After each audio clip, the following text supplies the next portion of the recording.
Princess Hao said that she was sure she would live to see Sha Fengliao defeat the last demon and become the strongest on the continent. She said that they would have a big wedding. The strongest warrior, Sha Fengliao, promised her that he would definitely win. He went to the battlefield to fight the strongest level 555 demon, Okiang Baola. Sha went up to the demon and said that it was time for him to die. He remembered that it had been 18 years since he started serving in the army. He led the strongest team in the world in a fight against a really strong demon. When they beat the demon, they will be able to become great again. With one swing of his sword, he cut the demon in half. Then he said that the fight between the demon race and humans, which had lasted for 1,000 years, was finally over. He said that humanity would win. However, the demon, having difficulty saying words, expressed doubt and asked, "Do you really think so?" The Sha system was filled with warnings of extreme danger. The demon, growing in size, declared that if he was destined to die, it would only be with Sha. Sha stopped moving and, looking surprised, quietly said, Well, before he could do anything, there was a loud explosion that blinded everyone. The system told Sha that he only had 2 minutes left to live. The system congratulated Sha on the great contribution that the 511th Army had made to the development of humanity and offered him a one-time reincarnation. When the system asked about his decision, Sha touched the revive button and thought, why not? The next second, he heard a voice calling him to wake up because the squad was approaching. Opening his eyes, Sha realized that he had been reborn, happily saying that he had killed the demon lord and that everything had been easier than he had thought. However, looking around, he noticed a crowd of demons around him, looking at him with bewilderment, and asked irritably why he was near the ugly demons. He was distracted by the shooter Lao Te, who warned him that the Blue Alliance was about to arrive and suggested that he leave immediately. Sha was confused and asked what was going on. As he walked towards the mirror, he saw an E-rank demon warrior named Gon Leo in the reflection. Trying to understand what was happening, his thoughts were jumbled, and his voice shook as he asked, "How could I become a demon?" Leo was enraged and screamed, demanding an explanation from the system. He accused it of not being a rebirth, reminding him that he was the light of the human race, and his bride was waiting at home. The demons looked at each other as they watched Leo. One of them said that Leo was clearly sick. The other agreed, saying that he was definitely not himself. The system apologized, explaining that there was a problem during Leo's rebirth. Leo became even more angry and demanded that the situation be corrected immediately. However, the system responded that the error could not be corrected. Leo grabbed her and continued to insist on his own, squeezing her. The system apologized again and explained that reincarnation was a one-time thing. A moment later, the system notified him that if Leo died a natural death, he could be reborn as a human again, but suicide did not count. The system disappeared after it was explained that a new rebirth is possible only in the event of real death. The demons kept whispering. One of them asked what was wrong with this new demon. Lao Te replied that Leo seemed normal, but he was too shy. Another demon said that if humans attacked, Leo would definitely have a hard time. Leo, who was standing alone, quietly said, crying, that his bride would definitely wait for him. Demoness Lao Mayer concentrated her power, trying to sense the enemy's approach. Soon, she warned the others that she sensed 12 people approaching. She noted with alarm that, with the exception of their leader, who had AB+ rank, none of them were capable of confronting the enemy, and the key warrior had already been captured. The panic in her voice grew as she added that they needed to reach an escape route as quickly as possible. Otherwise, if they fell into enemy hands, they would die a painful death. Hearing these words, thought that the Blue Union was very close, which meant that there were people there. At that moment, an unexpected thought came to his mind that since he was now also a monster, then let his own people kill him. Wasting no time, headed for the exit of the shelter. The demons, shouting after him, asked in surprise what he was doing and called him crazy, reminding him that there were people outside. He stopped and said with confidence that hiding was not the best option. He said that he would hold off the enemy until the others could escape. The demons looked at each other, shocked by his words. One of them, surprised, assumed that Leo intended to sacrifice himself to save them. The old man, frowning, asked if he understood what he was saying. Suddenly, rocks started falling from above near Leo. Surprised, he realized that there had been a collapse and assumed that it might be magic. The girl Lu appeared, confidently declaring that they had grown up together and would not leave each other at a critical moment. Leo cursed mentally, displeased with her interference, and thought that she was interfering with his reincarnation plan. Clenching his fist, he tried to forcefully break through the rubble and shouted not to interfere with him. But he was unsuccessful, he said angrily. Pathetic bug. But he thought to himself how painful it was. The girl, clearly surprised by his fame, raised her eyebrows slightly and repeated his words. And Lao Te, flushed with anger, flashed his eyes and demanded an explanation of how he could call her that. Trying to change the subject, enthusiastically stated that he should not be underestimated. His words and determination impressed Lu, and she blushed slightly, noting to herself that she hadn't noticed how enticing his scent was before. One of the demons suggested leaving and told the others not to pay attention to Leo. Another supported him, adding that if he wanted to die, then so be it. Leo, angry, shouted after the demons to leave. He growled with contempt that people would be afraid of them. After all, they would not be able to give them the slightest resistance. He emphasized that they would be no match for them, so he would sacrifice himself to save the others. He hoped inwardly that the demons would stop looking at him. Holding back tears, watched him go, and Lao Te, pushing her, reminded her that it was time for them to leave. Leo ran with joyful hope towards the exit of the cave, confident that death awaited him. Having found a group of people, he shouted loudly, "Forward, children!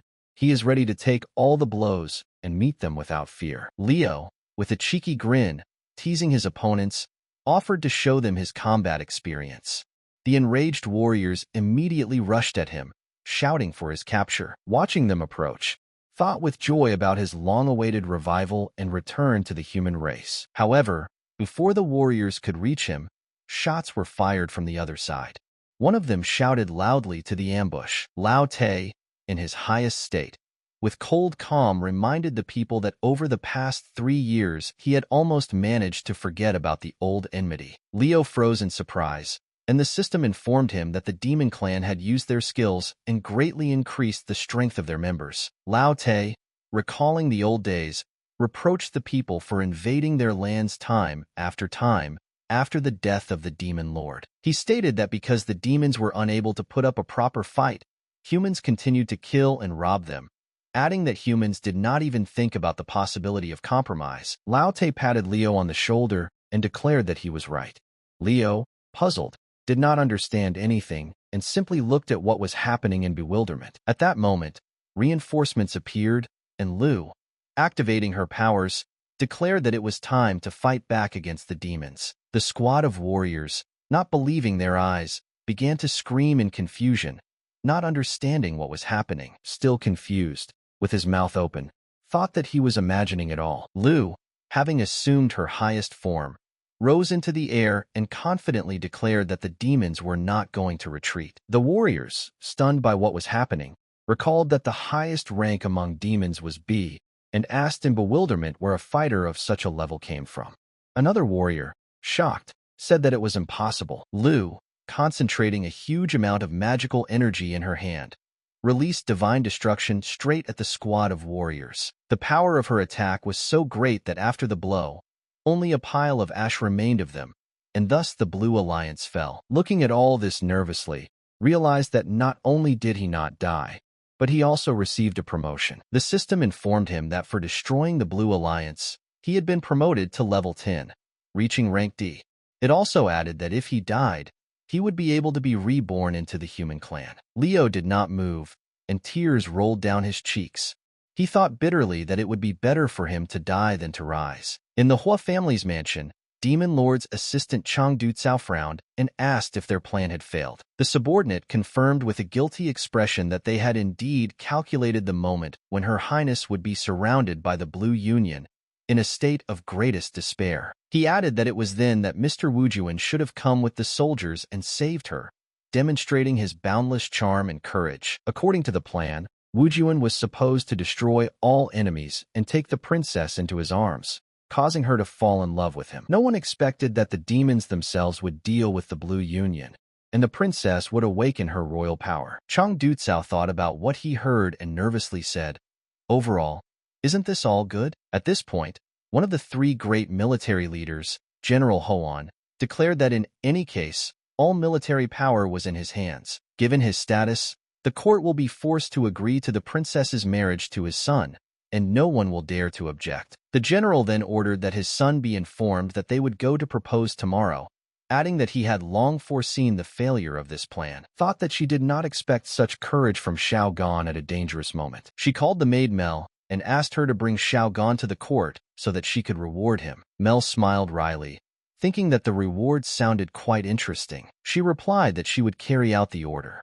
Lu, noticing her expression, was mentally indignant at what the maid could be thinking. Meanwhile, Leo was drinking and, looking at the system, noticed that he had accumulated a lot of points that needed to be distributed among the characteristics. Frustrated, he shouted loudly that it was time to die, but it turned out to be more difficult than he thought. The system showed an increase in strength, speed, elemental power, and spirit. Leo thought that level D was not that strong, but it was clearly superior to humans. He wondered with frustration who could kill him. The maid Mel appeared and loudly announced that Her Highness was looking for him, and said that she was finally here, and dragged her into another room. Indignantly asked what he was up to and reminded him that he was drunk. Leo brought her to the torture chamber and pleadingly declared that only she could help him and asked her to kill him. Mel agreed with surprise, and Leo, not believing her words, asked again, "Is it true?" She thought that Xiao Gan was usually not so fierce. Was it all because of the drink? Then, suddenly pulling out a hammer, she hit him on the head, and he instantly lost consciousness. Mel quietly said that today was not the best time. He should go to Her Highness. Lu praised Leo for his amazing performance and announced that she was awarding him the title of first class. From now on, he could freely enter the palace. She also gave him the King of Killers costume, explaining that it would help him become a true hero. Mel, holding the suit, mentally admired it, realizing that this reward was the sacred robe of the past Demon King, the best that could be rewarded. The system briefly described the suit as the equipment of the past Demon King, greatly increasing the wearer's power. Leo thought, yes, very useful. Taking the equipment, he thanked them and, leaving, said that if that was all, it was time for him to go. Lu and Mel, looking at him, thought that he had become so determined. Lu, without taking her eyes off him, with a slight blush, said in admiration that he had grown a lot and had become a handsome man. One of the three great legislators, Wei, noticing Leo's departure, was mentally indignant at being given such important equipment. He thought with annoyance that such a reward was unacceptable for a simple soldier. Wei remembered how he had helped Her Highness all his life, but she did not appreciate it or even thank him. She forces him to side with Demon Hua. Suddenly Leo came up to Wei and said, "Hey, old man." Wei thought with instant anger, what did he call him? Leo, as if not noticing his anger, handed him the equipment and said with an unperturbed look, "I'll give it to you." Wei, stunned, asked again if he was really giving him this valuable artifact. Leo sighed and confirmed that this was true, and thought that his goal was to die, not to become stronger. Putting his hand on Wei's shoulder, he added that Her Highness valued his work very much, so she had instructed him to reward him. He asked that this thing be treated with care. After Leo left, Wei, unable to hold back his tears, regretfully asked for forgiveness from Her Highness and promised to make things right. Leo sat down on the step and thought that everything was still the same here, and decided that tomorrow he would go looking for a new opportunity to die. Suddenly he heard two people talking. One of them said happily, "Sir, welcome back," and the other replied that his father had called him away urgently. Then the first one reported that the general had decided to implement the plan tomorrow. He will lead the demon army and propose to the princess on behalf of the Lord. If anyone is against it, they will simply be killed. Leo, hearing this, was delighted, realizing that this was exactly what he needed. He decided to act. The next day, all the participants gathered in the spacious conference room of Yunghua, ready for an important conversation. Leo held his head in his hands, thinking that he hadn't expected the morning meeting to be so gloomy. He whispered quietly to himself to get to the point. Chang began his report. He said that the human army was preparing to attack, but thanks to the general's help they managed to avoid the attack. He noted that they had maintained their respect for Her Royal Majesty for 3 years, and that her power had now greatly increased. Lu, with genuine admiration, added that the general deserved praise, since he had been in command since her grandfather's reign. She offered to reward him generously. Huan said with a slight smile that since Her Majesty had suggested it, he had something. He then ordered Wu Juan to come forward and suggested that Wu Juan marry Lu, explaining that they had grown up together. Lu happily exclaimed that they hadn't seen each other for 3 years and asked if Wu Juan had anyone he liked. Huan continued, strongly suggesting that Her Majesty become Wu Juan's wife. Lu, not expecting such a turn of events, cried out to the general not to joke like that. She hurried to explain that she and Wu Juan were not on such a relationship. The general countered that it was not that important. He added that doubts should be cast aside, since the demon clan had never been led by a woman, and many were losing confidence in them. He continued by saying that when Her Highness ascended the throne, there would be civil strife. However, if she married Wu Juan, no one would dare to say anything. The entire army, supporting him, began to say that the general was right. Yes, that's right.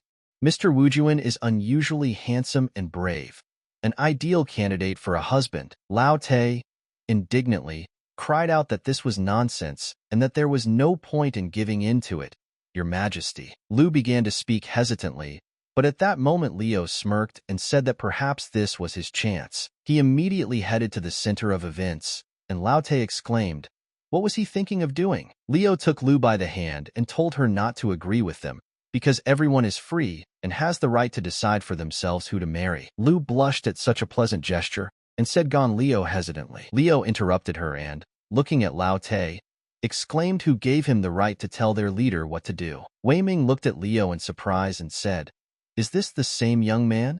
He remembered how Leo gave him the equipment the day before. Lu lowered her head, realizing that there was no other way out, and apologized to the general. Looking at her angrily, replied that he had done everything to ensure that the clan prospered. He proudly declared that he was the only general appointed for 2 terms at once, a great commander, who was honored by all the servants. He said threateningly that the Royal Highness should think it over carefully before giving a final answer. Releasing arrows, told him not to even think about capturing the palace. Wei Ming held him and exclaimed that Huan should watch his behavior. The general confidently declared that he had an entire army in his hands, and who among them would dare to oppose him? Completely resigned, said that they had to stop. The general was right. She had to agree. Suddenly Leo laughed and asked why she gave up so easily. Didn't she have royal blood in her? He smiled, making a sly and smug face, full of challenge, asking if she was really scared. The general approached him and asked who he was. But Leo, instead of answering, spat right in his face. And, slapping him on the cheek, he said, yes, he is a great general, but who gave him the right to command? Is he from a herd of cows, or the leader of dogs? Did he decide to mock her? The general, perplexed, asked what he was talking about. Leo added with confidence that besides, she was the strongest demon. Her status was more important than them. She was stronger than 10,000 people put together. Was his son worthy of her? The general growled angrily and said that his son was the strongest, and who could be more worthy than him? Leo replied that he was worthy and added that they had been together in the cave just a couple of days ago. Leo, seeing that the general was angry, thought with hope that now he would definitely destroy him. Lao Te was surprised and thought how Shao Gan dared to go against the general. And Mel was amazed and thought that Shao Gan was so courageous. Everyone around started saying that when Her Highness was surrounded by the Blue Union, they say it was he who stood up for her. Another asked if it was true, since he had never seen him. Blushing and admiring Leo, thought that for her sake he was taking such a big risk. The general asked him angrily if he wanted to die, and Leo, expecting death, replied, go ahead, let him kill him. The general growled that he would regret his words. He would kill him and eat him whole. Everyone around started running away, saying that the general's enormous power would destroy everything around. The general, concentrating all his incredible strength with furious anger in his eyes, directed it straight at Leo's stomach. Wei Ming, trying to stop it, thought with annoyance that he definitely wouldn't make it in time. Happily imagining the picture of his return, said that Hao Jing was waiting for him and they would meet soon. There was a deafening explosion, tearing apart the silence and sweeping away everything in its path. But looking closely at the fire, Ho noticed a silhouette and exclaimed in shock. The system announced to Leon that he had received the demonic order and that a fatal injury had been prevented. She then added that with the demonic order, he had defeated an army unit and reached level 40. His skills had been upgraded, his defense had increased, his stats had increased by 5 points, and his resistance would trigger after 15 hits, activating a critical hit. The entire army, unable to believe their eyes, exclaimed that he had overthrown the general. This was the first time such a thing had happened. No one had ever withstood his blow before. One of them said that a demon who received the order would receive the complete trust of all demons, and would be given the important position of commander-in-chief in the future. Having transformed into the highest state, said that her grandfather and father had bestowed the order, and from that moment on, Gon Leo would become the leader of the Yunggui army of soldiers and receive the highest award. She also added that now Gon Leo will become a general and will lead the demon army together with Huan. The general thought that he could now take away Lu Bingyi's power, since he was confident that no one was superior to him in strength and power. Wei Ming greeted the new general and warmly expressed his sincere congratulations, following which all those present supported him, shouting out their congratulations. Leon exclaimed in disappointment, "Fuck! What the hell? The difficulty has increased again." The general expressed doubt that the demonic order could gain Her Highness's trust, and added that Gon Leo did not have enough experience to lead the army. He also declared that only he, being related to the ancestors, was worthy of power. Ancestor Lu Yun was the most important among them. Only those who were recognized by the ancestors were worthy of power. If he could earn the ancestors' approval, then he would pass on power to him. Lao Te shouted at him to go away. No one had left his hideout alive for 100 years. What was he going to do? Wei Ming added that General Gon had already proven himself.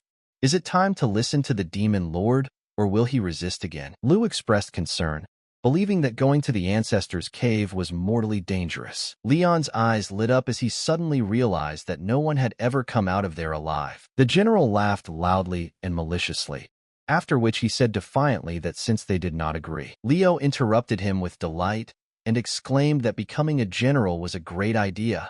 He completely agreed and was ready to go immediately. Everyone was so shocked that they froze for a moment, and then, not believing their ears, they stared at him with an expression of complete bewilderment. 200 years ago, the demon clan faced a great threat, and Lord Lu sacrificed himself to save it, sealing the remains of their soul so that it could be used to pass the deadly trial.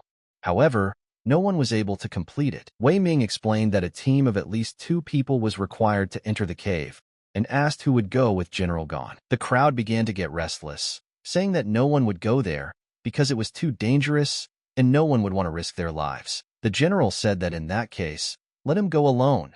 If he can't even find a partner, what talk can there be about managing an entire army? Suddenly, Ho raised his hand. His gaze was determined, and with complete confidence, he declared that he would go with him despite all the risks. The general angrily asked, "What did he just say? Who would let him go?" Ho, without losing his composure, replied, "Does father really think that he is worse than him?" Someone objected with discontent, "It's impossible. He is the future of Yunggui. How can he take such a risk?" Ho exclaimed decisively that he also wanted to demonstrate his strength to his ancestor, because he would be the future ruler of Yunggui. Everyone around them said with inspiration that they expected nothing less from Mr. Wujuan. Each of them strives to have the same determination and strength. The general, not believing what had happened, covered his face with his hand, as if trying to hide his confusion. After some time, Chang said that the master had made the right decision, but he had to act with caution. He had been brave and decisive since childhood. He added that during their journey through the cave, he might even destroy it himself. Ho, calmly straightening his hair, answered with restraint that he understood everything perfectly. A girl warned Leon, saying that Ho was a cruel and selfish man who would stab him in the back if given the chance. Leo thought with excitement that this was a great chance, plus an additional opportunity to die. Wei said he had the best restorative and healing potions. The cave is very dangerous, and you need to watch your health carefully. Leo, slightly irritated and angry, said that they were too worried about him. The next day, everyone gathered in the ancestors' cave. Leo, showing his bag, said that he had pills, especially for him. Asked if they were really ready for what awaited them in the cave. Lu, with a worried expression on her face, quietly whispered to Xiao Gon, "Please be careful." Leo, with bright excitement in his eyes, extended his fist and shouted forward. The girl activated a huge teleportation seal, and everyone was plunged into bewilderment, not yet knowing that soon the true lord of the demons would appear to the world. A copy of the ancestral test has opened. This is the place where the D-level space, ghost bats, are able to remain invisible for a long time. Ho said with surprise that he didn't think that there would be such monsters in the cave. Leo remembered the girl's words that Huo Wujuan was very cruel and selfish. He would never leave him alive. He would stab him in the back. So he had to be careful. So he spread his arms and said with an ironic smile that he was so defenseless, like an open target, very weak. Ho thought, what is he doing? Observing his behavior, thought that it was not worth exposing himself to the enemy. Leo hopefully thought that if he stood with his back to Ho, he would attack and kill him. Ho concentrated his attention, formed a seal, and transformed. At that moment, his hand was filled with energy, and a huge blade was attached to it. Leo, with a smile on his face, thought that this was exactly what he needed. But suddenly Ho shouted flowers. He rushed forward with lightning speed, and with one precise blow cut the flower next to the monster. Immediately after that, he made another swift strike, mercilessly destroying the monster, cutting it into pieces. Leo, completely stunned by what was happening, froze in place and watched in bewilderment. All the bats woke up, changed their shape, and started attacking them. Ho raised his hand and using his ability, he snapped his finger, saying the word poison. In an instant, the entire space was filled with many cuts. Ho asked. He had noticed the hidden enemies long ago, hadn't he? He wanted to be bait to lure them out, make them come closer, and then let the strongest demon deal with them. Not bad. Ho looked at him defiantly and said, so that he wouldn't think that he could catch him off guard. Leo, not expecting such a turn of events, exclaimed in shock that he swears he didn't see them at all. Looking at him with a slight grin, smiled, and, not believing his words, he then waved his hands and said the word kill, cutting the remaining mice into pieces. Ho clapped his hands, saying the word storm, and at that moment, a blazing flame burst out around, engulfing everything around. Leo thought irritably that he just wanted to set himself up, but now he decided that they were partners, and now all the monsters were running to him. Due to the extremely powerful damage, the mice trigger a response reaction and begin to rush to save their relatives. Leo thought that now not only had he not killed him, but he had also destroyed the potential killers. The danger level was 0. Apparently he was safe here. The thought came to mind that they should be forced to destroy him. He opened the system and thought that he had 480 unallocated points. Where should he distribute them? Ho guessed that they were in the deepest part of the map. He thought to himself that Leo was still doing nothing. He suspected that he was not strong enough to fight the monsters. Suddenly an earthquake began. The system immediately warned of the danger and reported that this was a battle with the envoy of the Demon Lord. The system responded immediately, reporting that the battle difficulty was a level, and the time limit for completing it was only 20 minutes. The conditions for completing it were clearly defined. Destroy the defense of the Demon Lord's envoy. Ho suddenly waved his hand, and immediately after, an exploding flower flew towards the demon messenger, shining with a bright light before exploding. However, the monster grabbed the flower with his hands, putting his power into it, and threw the fiery boulder back. Ho managed to transform into his highest form in time and smashed the boulder into pieces. But suddenly another monster intervened in the battle, sending out thorny vines, quickly tying up Ho. Ho looked at Leo in despair and cried out inwardly, "Let him do something already." It was a waste of time. He shouldn't have gone with him. Leo, wiping away his sweat with satisfaction, laughed and happily said that he didn't expect anything else from himself. Then he thought that he only had 480 points of strength, and his defense was weak. He needed to turn his attention to himself as soon as possible. Accumulating strength, thought that this outcome was to be expected. Apparently, he is the strongest. Well, it's time to use the strongest attack. His green lightning tore the vines apart with terrifying speed, leaving only charred pieces. Ho, with fury in his eyes, aimed a whole barrage of needles straight at the monster and, without holding back his anger, shouted die. Then, snapping his fingers, he uttered an explosion. The needles immediately exploded with a powerful force, sweeping away everything around. But even his strongest attack left no trace on the monsters.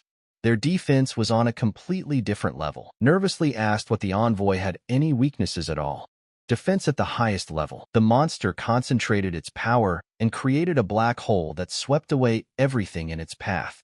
Ho shouted, "Bad things." Suddenly the monster grabbed him and threw him away like a useless thing. The monster's attention was drawn to Leo, said that he destroyed it with his attack. It turns out that his power is not small. In disbelief, thought that he had blown up the demonic messenger with just one blow. So that's it. The messenger has strong defense in the front, so he needs to attack from behind. He smirked and guessed that was why he was standing there like a pillar. He had figured it out long ago and was just hiding his strength. He had deliberately allowed the demonic messenger to attack him so he could strike him from behind. Ho praised him and said that he was quite interesting. The system warned that since Leon had dealt an extremely powerful attack, the monster's attention had now shifted to him. Leo thought happily and confidently that the plan was working as it should. Now he was their target. He charged at them with the thought that A-rank demons were very strong and had high attack power.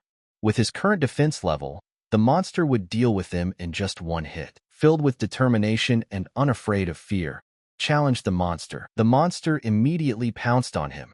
Leo was already happy that he would soon become a man again. He met his death with a smile, as if ready to accept it as a liberation. But Ho threw the flower in time and, with fury in his voice, shouted thorns, poison. At the same moment, the monster was surrounded by many sharp cuts. The monster collapsed to the ground, completely in pieces, its body falling apart. Only 3 demon lord envoys remained on the battlefield. Leo, stunned, could not believe such an unexpected turn of events. Ho said his strategy was not bad, and he's glad he realized their weakness was their back. Good thing he set him up first. Then he added that he understood everything. The system notified that due to the powerful damage inflicted, the monster's object had changed, and now they would attack his comrade. Leo, disappointed, grabbed his head and thought with annoyance, what does he understand? And poison. Now they definitely won't defeat him. All the remaining monsters, furiously targeting Ho, began to chase him. Leo, noticing this, shouted in panic that they were his. He concentrated all his power into his hand, and with amazing force, he tore through the monster's body, making a huge hole in its body. Now all the monster's eyes were once again focused on Leo, and the entire focus of the battle was concentrated on him. He, with a mocking challenge, shouted for them to kill him and, satisfied, awaited his death. But because Leo distracted their attention, Ho deftly attacked the monster from behind and destroyed it. Ho became their target again and, running away from them, shouted, "No, kill him." Leo shouted furiously for them not to leave. Leo instantly caught up with the monster and, delivering a powerful blow, said, "Take it," and only then thought, damn, he used too much force. But there was only one last monster left. Leo thought with hope that this was his last chance. He approached him as close as possible and, defiantly, shouted, "Hit him." The monster concentrated a huge amount of power in his hand and, with a furious expression, directed it straight at Leo. But in an instant, the monster was cut into pieces, its body falling apart without even having time to react to the attack. The system has announced that the last one has been killed, and that all the messengers of the Demon Lord have been destroyed. Ho said it was a good strategy. He never thought their cooperation would be so fruitful. Leo thought with hatred and irritation, said that he was glad to meet him, and that he would be a worthy opponent in the future. But at that moment, the ground was cut by a deep cut. Leo dodged in time and stepped back, avoiding falling. A stern voice came from underground, saying that no one had reached this place in the last few decades. He added that he thought that the current demonic youth would no longer dare to enter these lands. A huge dragon appeared, emitting a devastating aura of power. He said that he congratulated them on passing the test, but the final battle awaited them. He proudly added that he was the SS-ranked Demon Lord, Evil Dragon Lu Yun, known as Illusion. As he approached, he added that only one of them would be able to get out of here alive. They had 10 minutes, and the survivor would receive the title of Overlord along with a reward. However, it was possible that they would both die, implying that they wanted to force them to kill each other. He thought about his future as Yungua's successor, knowing that he couldn't die here. But Leo was much weaker than him. Leo, on the contrary, received the news with hope, rejoicing at another opportunity to die. Ho noticed that Leo looked relaxed, as if he was going to win, and decided that losing was not an option. Leo began to remove his armor to reduce his defenses and suggested that they not delay since only one would survive. Ho, suspicious, wondered what he was going to do. Want to lure him into a trap? Leo, as if reading his thoughts, told him not to worry. He had no outer space. He was left only in his pants. He said defiantly that the title of the overlord and the reward were right in front of him. He could become the only true overlord in this generation. Suspecting something was wrong, asked about Leo's plan, reminding him that he was already one step away from success. Leo thought to himself with irritation that this guy was winding himself up for nothing. Touching Leo's shoulder, Ho noted that he had gained the trust of the Highness, had gained military strength, and was clearly not weak to be able to defeat an A-rank envoy with simple attacks. He added that if Leo got serious, he would not have a single chance of surviving, and wondered why all this was happening. Leo calmly explained that he was doing this because Yunghua could not exist without the Hua family. Huan was a veteran of their state, and he himself was the future of the clan. He is just a nobody, not worthy of even a finger of Ho, and it is he who must die to save the entire race. Suddenly, Ho remembered his mother's words that one day the world would be in his hands, because the power of demons lies in union. He squeezed her hand and let go, mentally addressing his mother and assuring her that he would definitely cope. Ho thought that Leo was willing to sacrifice his life for the welfare of the demon clan. Perhaps this was some kind of clever strategy to lure him into a trap, but he himself needed this title, while Leo seemed to think only about saving the race. The dragon reminded them that there were 8 minutes left before the punishment. If they continued to do nothing, he would kill them both. Leo angrily shouted at Ho to hurry up and mentally chided him for his delay. Ho suddenly said that the demon said that if they didn't kill each other in 10 minutes, they would both die. Leo calmly replied, "Yeah, so what?" Ho finally said he wanted to try something and began to accumulate a huge amount of energy within himself. Accumulating powerful energy within himself, he suddenly directed an explosive force at the dragon, shouting out a command for a flower explosion. However, the attack left no trace on the dragon. The dragon became angry and, seething with rage, wondered how Ho dared to attack him. Leo, having assumed his highest form, proposed to join forces and kill the overlord together. The dragon laughed and declared that they did not have enough strength to defeat him. Ho defiantly replied that he now had enough strength. The system confirmed that he had increased his strength and speed characteristics. Ho kicked off the ground with incredible force and headed straight for the dragon. Leo, watching this, noted with some sarcasm that it looked decent, but in his heart he thought irritably why they liked to complicate things so much. As Ho approached the dragon, he activated his flower technique without hesitation, releasing a bright stream of energy. However, the attack did not leave the slightest scratch on the dragon. In response, it roared furiously, releasing a destructive dragon roar that made the earth shake. Ho barely managed to dodge by using teleportation and instantly appeared next to the dragon's head. With a powerful swing of the blade, he delivered a crushing blow, aiming straight at the monster's skull. Using his ability, Ho pushed off the dragon's body, quickly picked up speed, and, like lightning, rushed to attack again. The dragon shot a blinding blue flame straight from its eyes, and the heat from it instantly covered the surrounding area. But Ho managed to react and dodge the attack with lightning speed. In the blink of an eye, he made several quick maneuvers and made many swift cuts on the dragon's body. Now the demon focused all its attention on Ho, choosing him as its main target. The dragon used his ability to create zero visibility, and at that moment, Ho instantly sensed danger from his right side. Ho didn't have time to react in time, and the dragon, with a furious swing of its tail, threw him aside, causing him to lose his balance. Watching what was happening, suddenly thought that if Ho died, he would receive the title of Overlord. The dragon immediately released another cloud impact attack, aiming it straight at Ho. However, Leo reacted instantly, standing in front of Ho and covering him with his back, preparing to take the blow himself. The attack had taken more than half of his strength, and he was coughing up blood, so weak that he could barely move his limbs. Ho, with deep concern and confusion, thought, "Damn, he's really helping him. Taking out a recovery potion that restored 10,000 units of health, Ho quickly threw it to Leo, and then without hesitation, another one. The system immediately notified about the increase in life points and restoration of energy, confirming the effectiveness of the potion. Leo began to protest, but Ho, ignoring his words,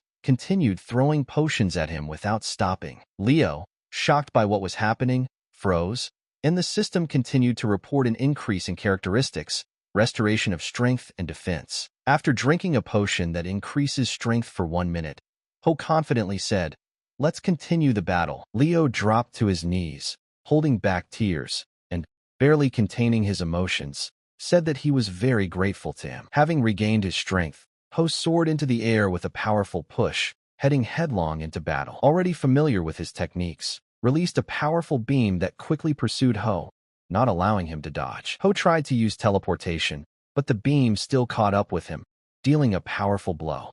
Immobilized, he fell heavily to the ground, unable to resist. Leo reacted instantly again, stood in front of Ho, and took the entire attack on himself, protecting him with his life. Leo's strength was fading more and more with each passing second, but suddenly it began to grow, filling with new, unknown energy. He turned around with obvious irritation and shouted that maybe it was enough to treat him. Ho, satisfied with the result, pointed at him with a slight smile, emphasizing his help. And so, Wujuan and Gon Leo continued to fight against the demon until the demon's health dropped to half. They were quite tired, and Ho said, "Let's continue like this.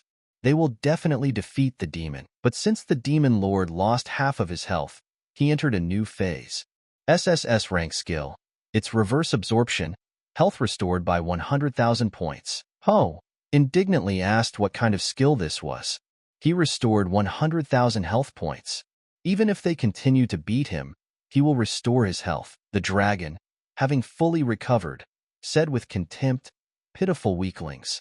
They shouldn't have started this." Lu Yun let out a murderous dragon roar that reverberated with a deafening sound and dealt a devastating blow. The dragon added with a grin that no amount of courage would be able to stand in the face of absolute power. The system notified that they had been exposed to poison, which resulted in a decrease in strength, and a new effect was activated, the defense of which was significantly weakened. This blow gradually weakened them, and soon they were so exhausted that they fell to the ground without strength. The system notified that they were on the brink of life and death, and a second strike could be fatal for them. Breathing heavily and speaking with difficulty, wheezed that all the potions were gone. The dragon concentrated all his crushing power and declared that this would be the final blow. Standing with difficulty on his feet and feeling his strength leaving him, quietly said that they had lost. Leo happily said that no, they hadn't lost yet. Only 10 minutes, if he died, Ho could still complete the task. He added that despite their defeat, Ho would still be able to obtain the title of Demon Lord if he survived. With a pained expression on his face and despair in his eyes, Ho asked what exactly this was all supposed to mean. Leo, having made his final decision, quickly grabbed Ho and threw him aside, sacrificing himself. Saving his life, Leo, with difficulty pronouncing the words, told Ho to live as the hope of all demons. A bright beam fell on Leo. Ho, watching this, realized that despite his belonging to the demon clan, he could not hate Leo. With despair and unimaginable sadness in his voice, he exclaimed, "No, gone Leo." As if by magic, a powerful stream of golden light tore through the darkness, enveloping Ho, and said, "Victory. Ho has passed the test. The ancestor of the past will reward him generously." Ho received the title of Brave Demon Lord. The dragon said that his friend was willing to give his own life to protect him. The system reported that Ho had gained 2 million experience points and had risen to level 4. A rank was now available and his stats had increased by 700%, and he had acquired the level 5 skill Demon Lord. The dragon added that for 200 years there had been no one who wanted to protect their comrade. The smoke gradually disappeared, revealing a silhouette. The dragon continued that this was wrong. That's why he gives the title to both of them. It's a kind of faith in both of them. Leo survived and was given the title of the Brave Demon Lord. The dragon said that it was because they had all the necessary qualities. The system reported that 5 million experience points were received, the 10th level and a rank were reached. All characteristics were increased by 700%. 100 points were awarded. The skill of reverse absorption was received, restoring 100,000 health. The system congratulated him for passing the test of his ancestors and receiving the new title of Demon Lord. The next day, the general, shocked and in disbelief, asked how this was possible.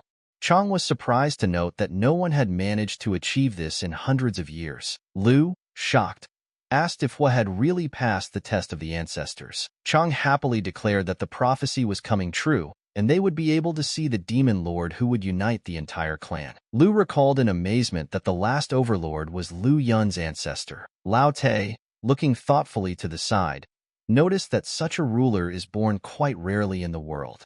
He radiates a special energy, different from ordinary rulers, and after a while, he will become a being that the whole world will admire. The general confidently said that his son received this title. It goes without saying that he received this title, and it could not have been otherwise. Lao smiled happily and said, "Oh, sorry, but it wasn't Wu Juan who became the ruler, but Gon Liu." This news shocked everyone, and they asked again if Gon Liu had really become the overlord. At the same time, the ruler was very worried. Liu, being in the bar, said to give a couple more bottles of oblivion. The girl answered with a smile that he was very powerful. Taking the bottle and leaving the bar, he muttered discontentedly about how he would manage to die with such a high level of health. The system notified him of the appearance of 2 new skills.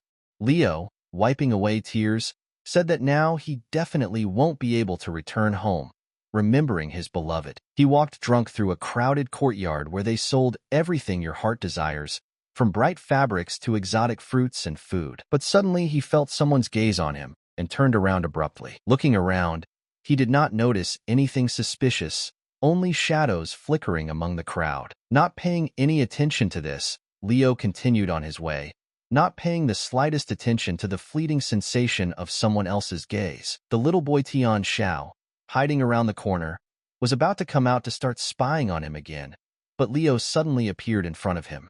His eyes flashed and he angrily shouted, "Are you spying on me?" Little Tian Xiao, trying to hold back his tears, quietly said that no, he was not scared, and he was not afraid at all. Liu, frowning, came closer and, more calmly, asked why he was following him. Sensing that Liu's anger had turned into curiosity, hesitantly handed over a piece of paper and said that he wanted to ask him to accompany him to the life preserver.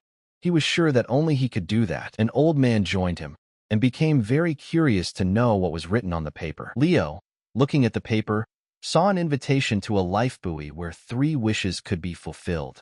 Assured that their dreams could be realized, surprised, he asked where this place was. The kid said that when he received the letter, he immediately ran to find out, but he was told that he was still too small, so it was impossible.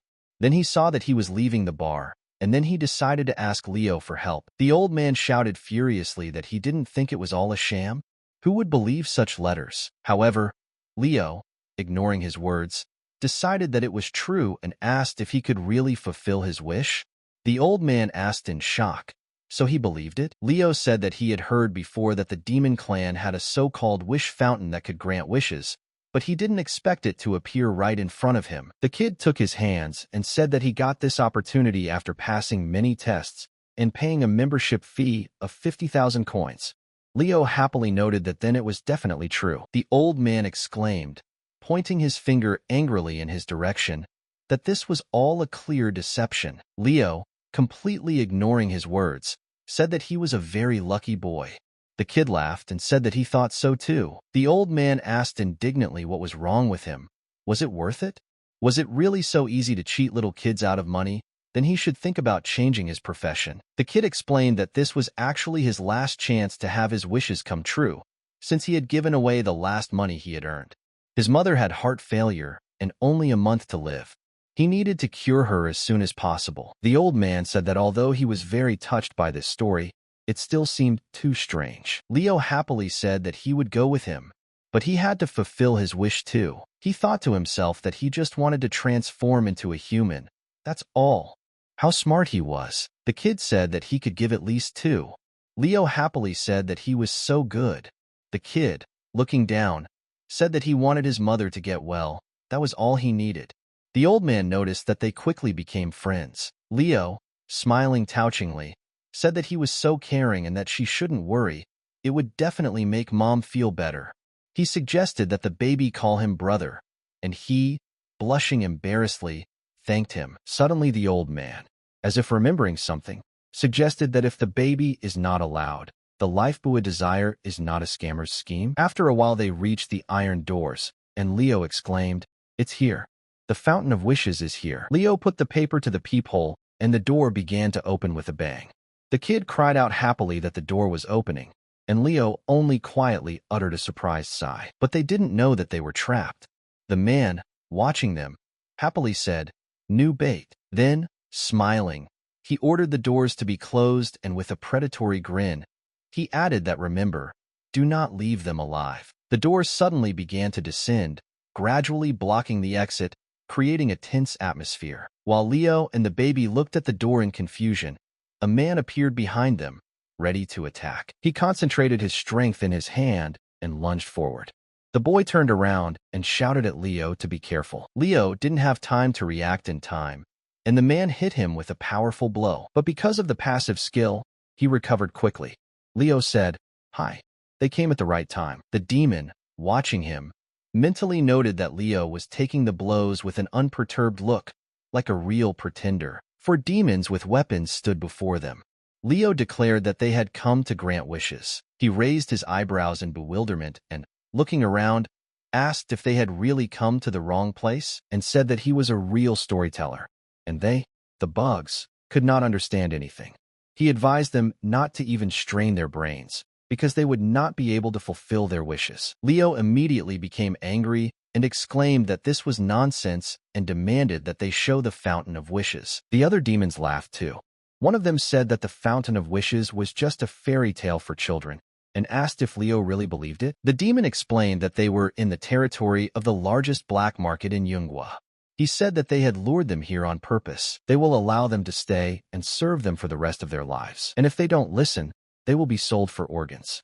The demon added that in any case, their lives are worth nothing and no one will lose them. He said that despite their skinny bodies, he thought they could make something worthwhile. The demon patted Leo on the shoulder with a grin and, in a slightly mocking tone, suggested that he obey. But the next second, Leo hit him with his hand with such force that he flew to the side. The other demons stood in shock, not understanding what had just happened, and could not believe what had happened. Leo clenched his fist and said angrily that this was happening over and over again, and he had been frustrated ever since he woke up. The demons came to their senses, and one of them shouted in rage that this guy dared to attack their leader. He gave the command to go into combat mode, and immediately all the equipment rushed towards them. The next moment, they were fully dressed in combat gear, B-rank equipment. The demon, preparing to attack, grinned and said that he would show him their cruelty.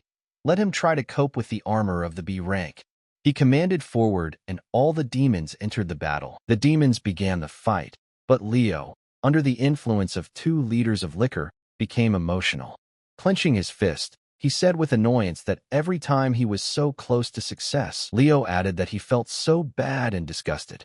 The system notified that because of the drink, his immunity to attacks increased. He shouted that all this was making him angry, and, waving his hand, created a huge, powerful wave that destroyed everything in its path. This blow was so devastating that even their B-rank equipment couldn't withstand it. Leo, remembering all his failed attempts to die, could not hold back his tears and cried bitterly. The demon, kneeling, asked with sincere despair who he was.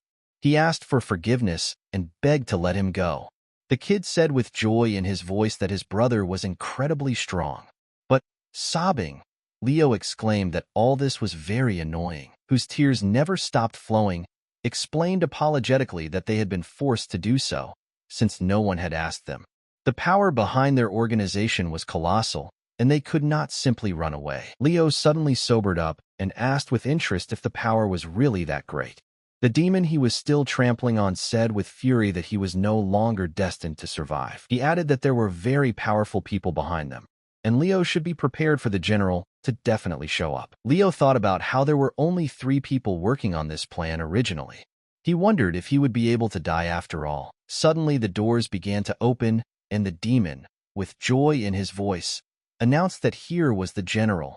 He would soon die. The general entered the room and angrily asked what they were doing there. Leo, recognizing him as Jiang Duochao, exclaimed in surprise that this was indeed the man. The demon standing next to the general angrily asked how Leo knew their boss and how he dared to talk to him like that. Turning out to be Jiang Duoko's younger brother, he snapped his fingers and said that it was just a pitiful bug. Begging for mercy and fear, claimed that it was not they who had spoken these words, apologized for everything and begged the general to let them go. The next second, their heads were crushed with one light snap of the fingers. Overcome with terror, exclaimed that the situation had become truly dangerous. The general proudly declared that these worthless people were useless scum, not worthy of his attention. The demon thought, trying with interest to understand who this guy really was. With a contemptuous expression on his face, said that Leo knew too much and therefore he was destined to die here. Leo, with a challenge in his eyes,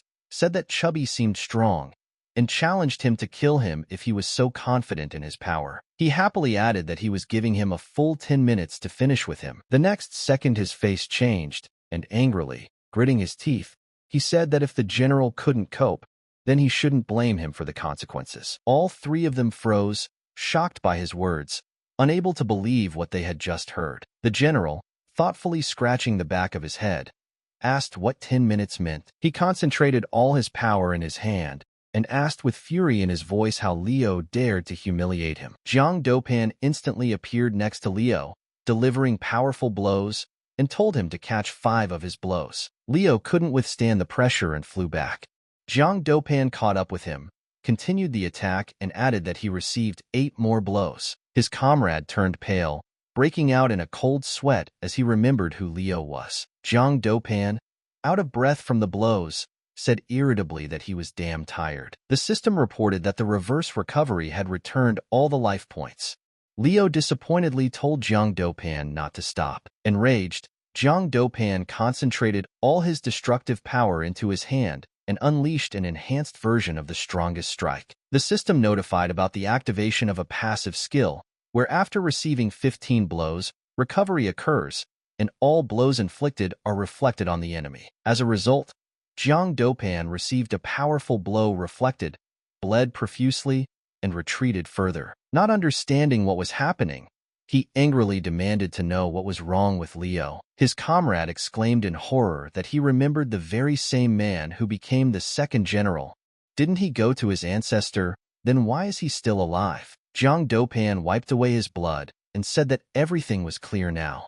But if everyone cares about him, he shouldn't think that he's the coolest.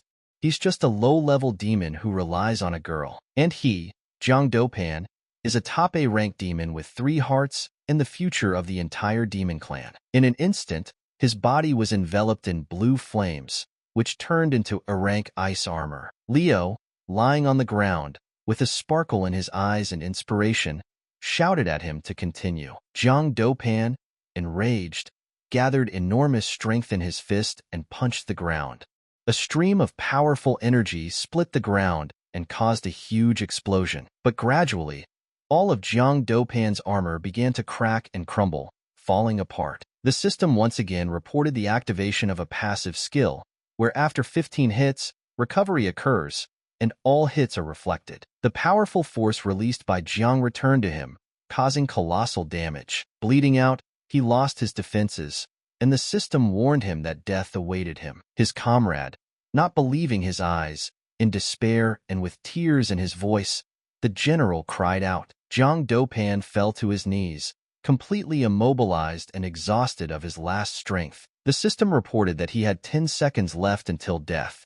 Completely wounded, he muttered in bewilderment that this could not be, not understanding why everything had happened like this. The general looked in horror at Leo, who rose with ease and coldly said that the 10 minutes were up. He then asked angrily why, despite everything, he still had so much energy. Leo flexes his hands and asks, disappointed, if that's really all. The general answers with trepidation that he has nothing more.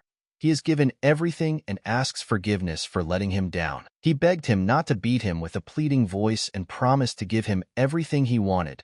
Money, fame, influence. Filled with rage, rushed forward, declaring that he wanted him to kill him. With tears on his face, desperately begged him not to do this, repeating that he did not want to and asking who he was anyway. Leo was already swinging his arm to strike, but suddenly the doors swung open and the person who entered loudly called out to the general. The demon pointed at him with a pleading voice, reminding him that this was his brother. Chang Ducao coldly replied that he was to blame for his own death, and added that the final word was with General Gon, since he had no right to decide anything. Chang reports that this is a military factory that produces weapons. The kid, looking at him with admiration, exclaims that his brother is simply incredible, explaining that this misunderstanding was due to poor leadership and asked General Gon to allow him to fix it. Leo stops him, stating that he is not interested in such unimportant information. As he leaves, he grumbles about how there are only useless scum around, and none of them are truly strong. The general bows his head to the ground as Leo approaches and pitifully begs for mercy. Suddenly he froze and added that, by the way, there was one more thing. Puffy declared that he would give him everything he wanted. Coming closer, he quietly asked if he hadn't said that he had several hearts. The general, pale with fear, squeaked that he had said nothing of the sort, and in a panic asked what he meant and why he was frightening him. An hour later, the general found himself in the operating room, where, mad with fear, he screamed, begging for help. He was strapped tightly and tears were streaming down his face as he cried out in despair, admitting his mistake and begging to be released. The doctor calmly prepares the instruments, assuring that a person can survive with only one heart. The general cried out piteously, begging him to stop. At this time, the kid, clasping Leo's leg, asked hopefully if it was true that his mother would recover now. Leo, softening a little, answered that he hoped it would help her. He quietly thought that it was a pity that his own wish would remain unfulfilled. Leo wondered if his darling was okay. Chang asked that he hadn't found the energy storage device, right? The demon calmly replied that there was no need to worry. The demonic element was fine. Chang said seriously, this is Yungua's most powerful energy weapon, and it must be protected.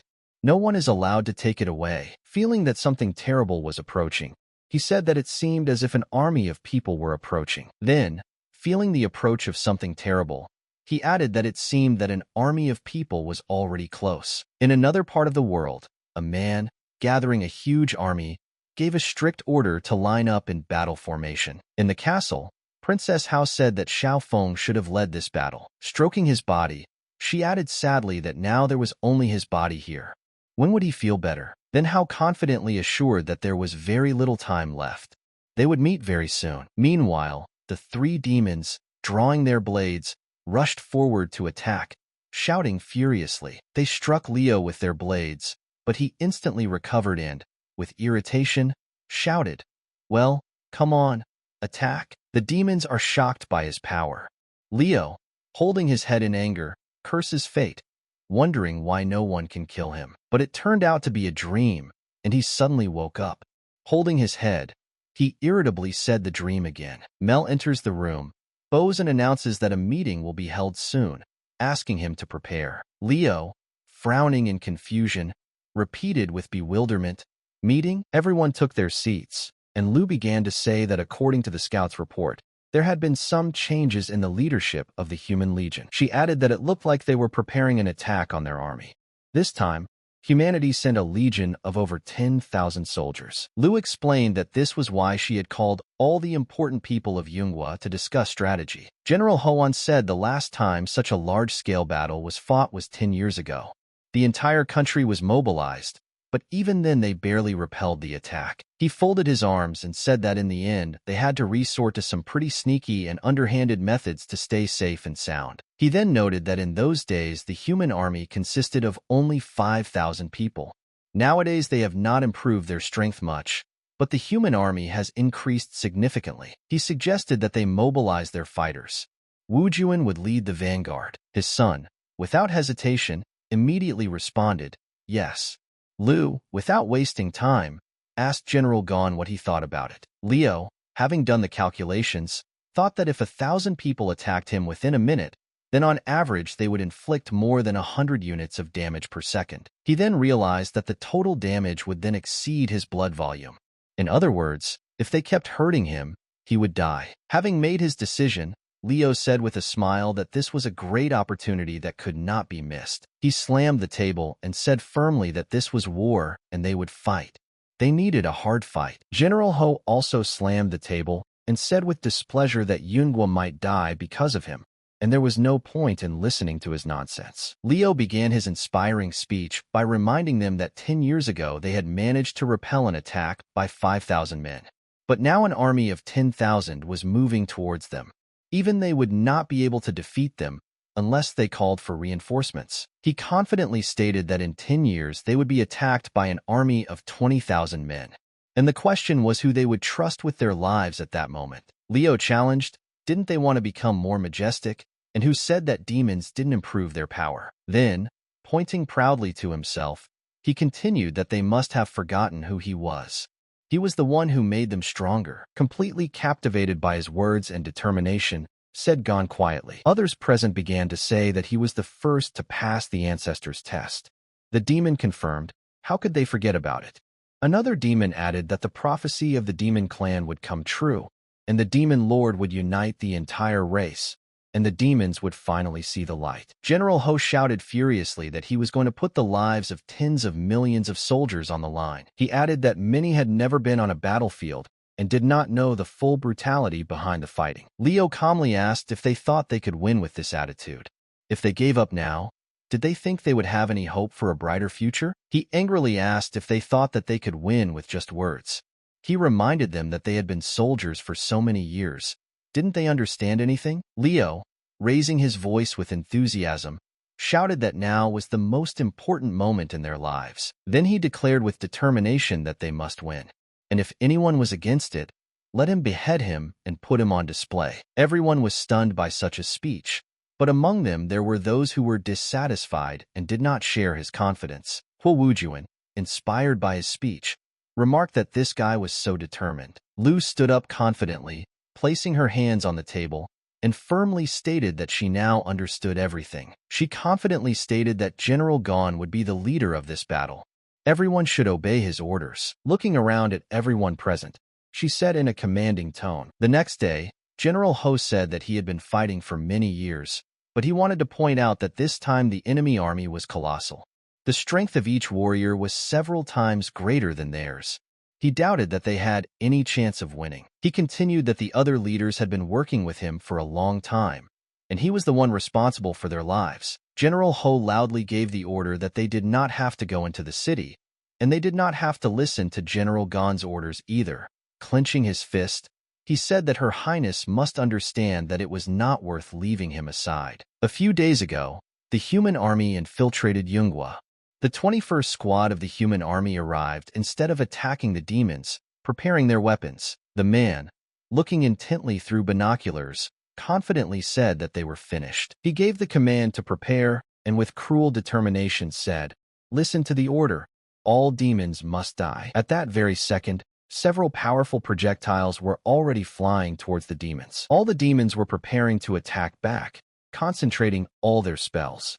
One of them shouted that they were attacking, but the resistance proved too weak, and they were swept away by the waves of this enormous force. The demon rose and tried to destroy the remaining shells, but did not notice the shell flying towards him. This explosion not only destroyed the barrier, but also took the lives of many demons, leaving behind only destruction and death. Seeing this explosion and feeling the power, through the smoke from the explosion, many human technologies began to appear. The entire army and machines approached the second wall, preparing for another fight. General Ho looked around the army and quietly but confidently reminded them. Remember what he said. They started talking, and one asked what to do. They couldn't disobey General Ho's order. The other one replied that he didn't know himself.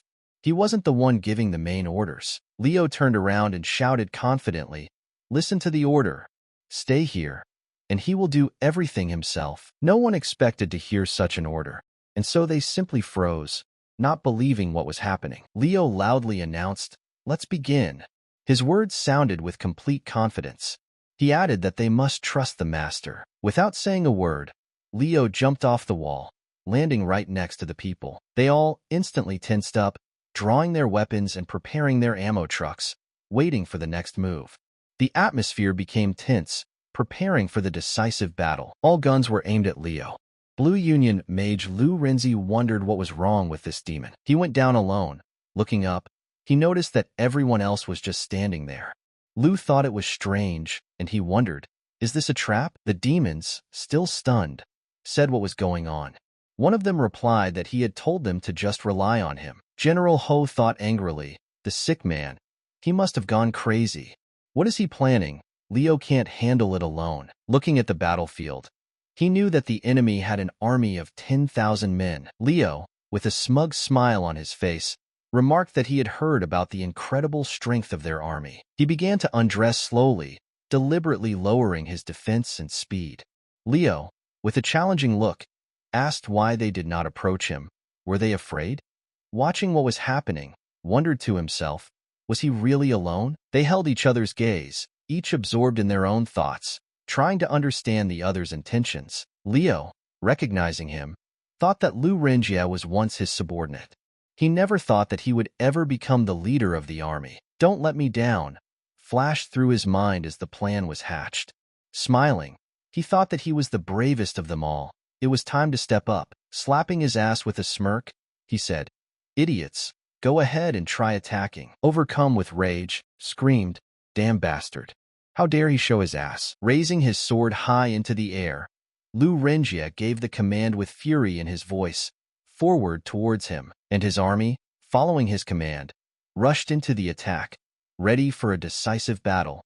Pleased that everything was going according to plan, thought to himself, yes, attack, do some damage. His squad brought their cannons into the fight as people tried to get closer to him and kill him. Lu Renjie quickly closed the distance, aimed at the head, and made a cut with incredible precision. Then his squad came running, surrounding Leo and attacking from all sides, swords whistling through the air. Having instantly recovered from the blows, calmly consoled himself with the thought that he only needed to wait a little while until his defense finally collapsed. This was not enough.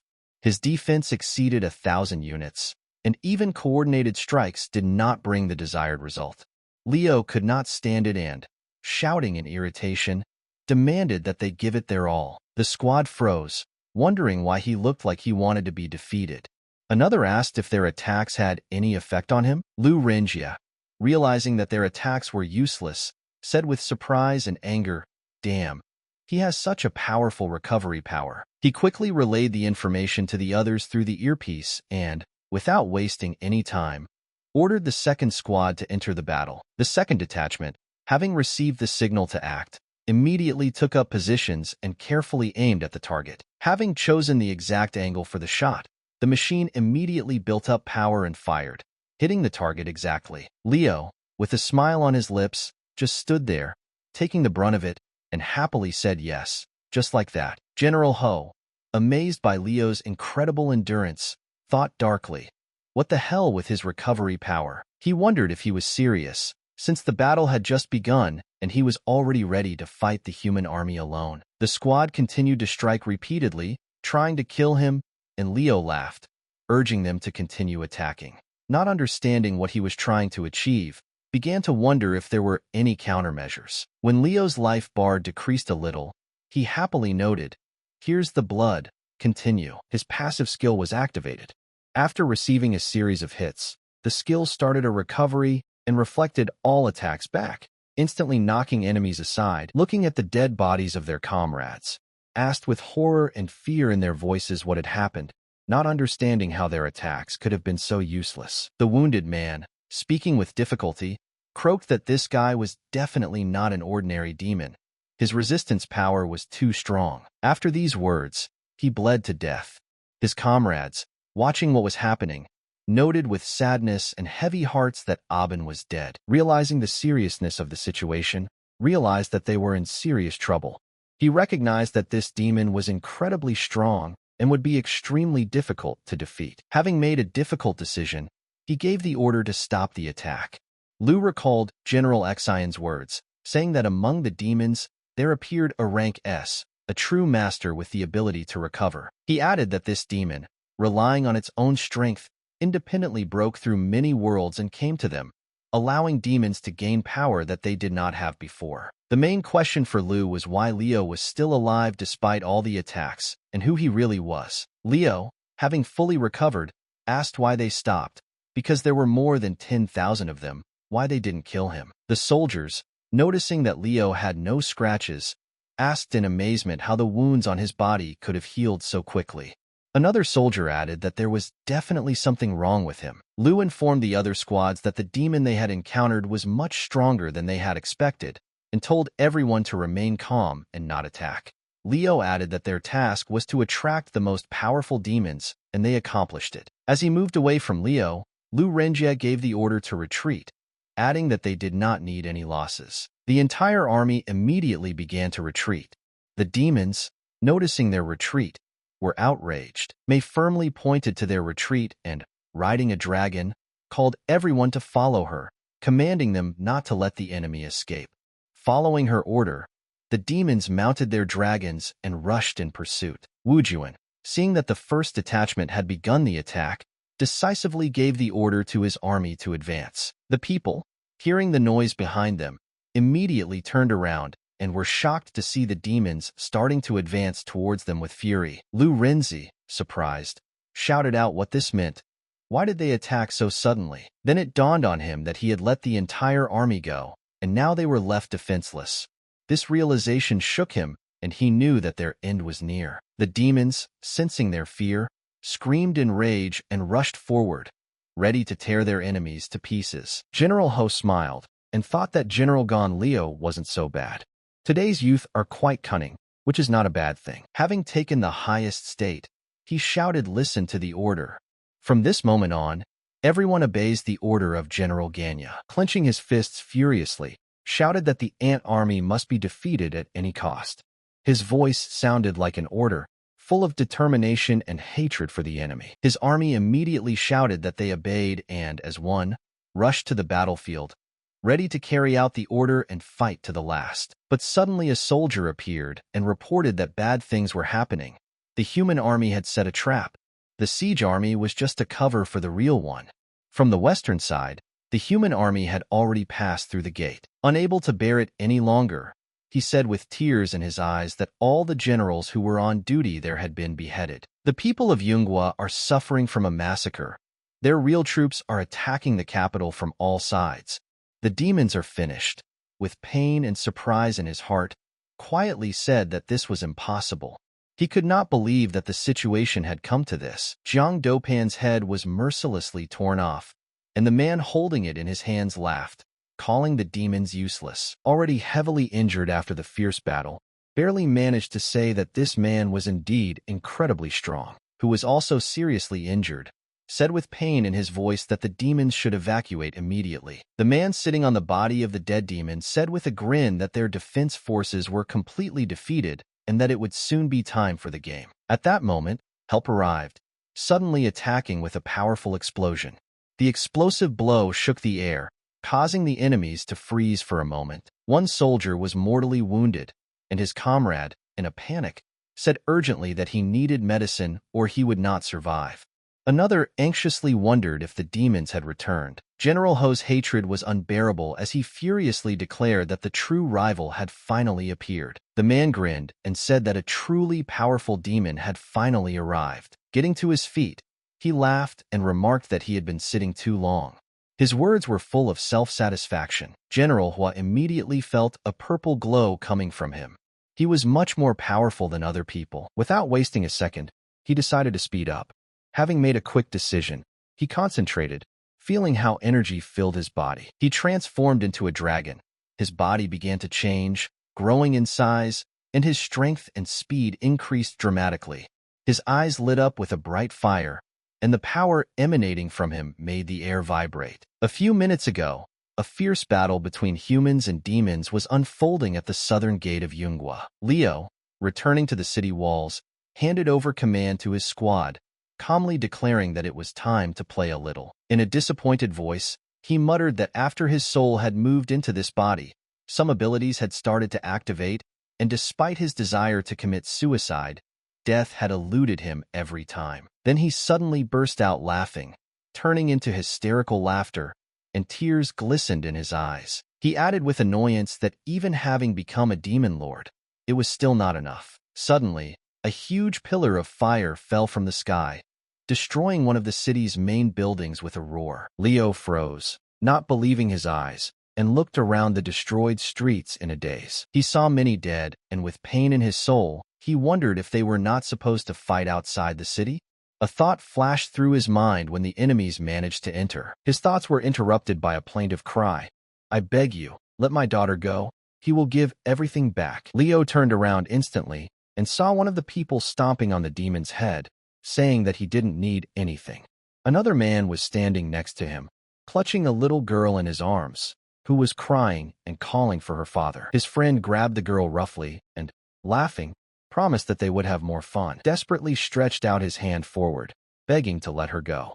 His voice trembled with fear, but suddenly a piercing flash of pain shot through his arm.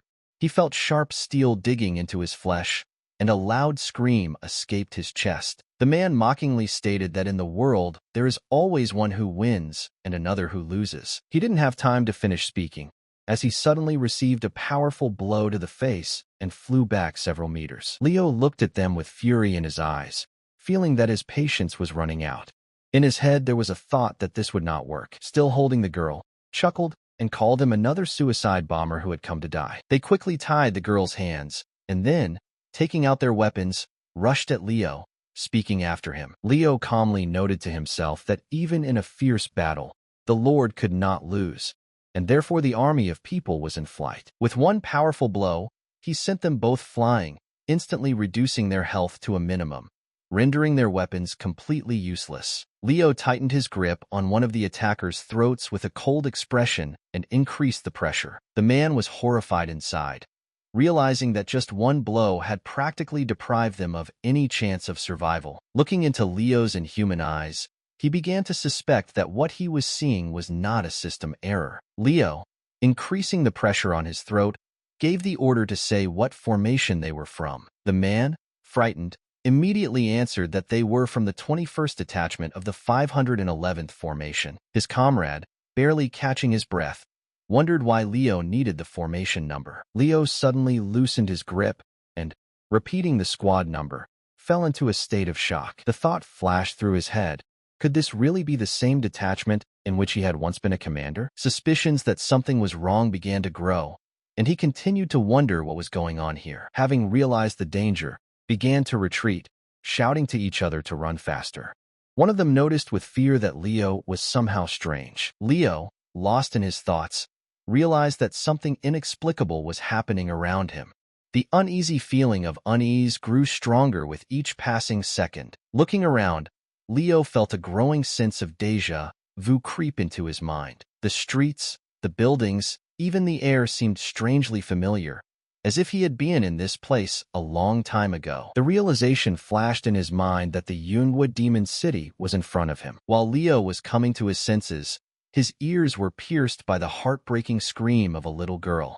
Through tears and despair, she screamed loudly that her mother had been tortured to death. Her father stood next to her, hugging his daughter tightly, trying to calm her down. His voice trembled with pain, but he continued to whisper words of comfort, assuring her that everything would be fine, because she still had him, her dad. Leo suddenly felt a surge of powerful energy that literally shook the air around him. He raised his head and was amazed to see in the sky the gigantic figure of a mighty dragon. The creature looked terrifying in appearance, and Leo immediately assumed that it was the demonic dragon Huan. A subtle shudder ran through his body as forgotten memories began to surface. Instinctively clutching his head, he thought Yunhua. I think he remembers. Leo recalled the events of 6 years ago, when he led the army heading to Yunhua. Leo fought with a powerful dragon, and then he defeated this demonic dragon. This victory seemed too easy and was quickly forgotten, leaving no trace in his soul. Now Leo finally realized that he had somehow returned 6 years ago. The most important question continued to torment him.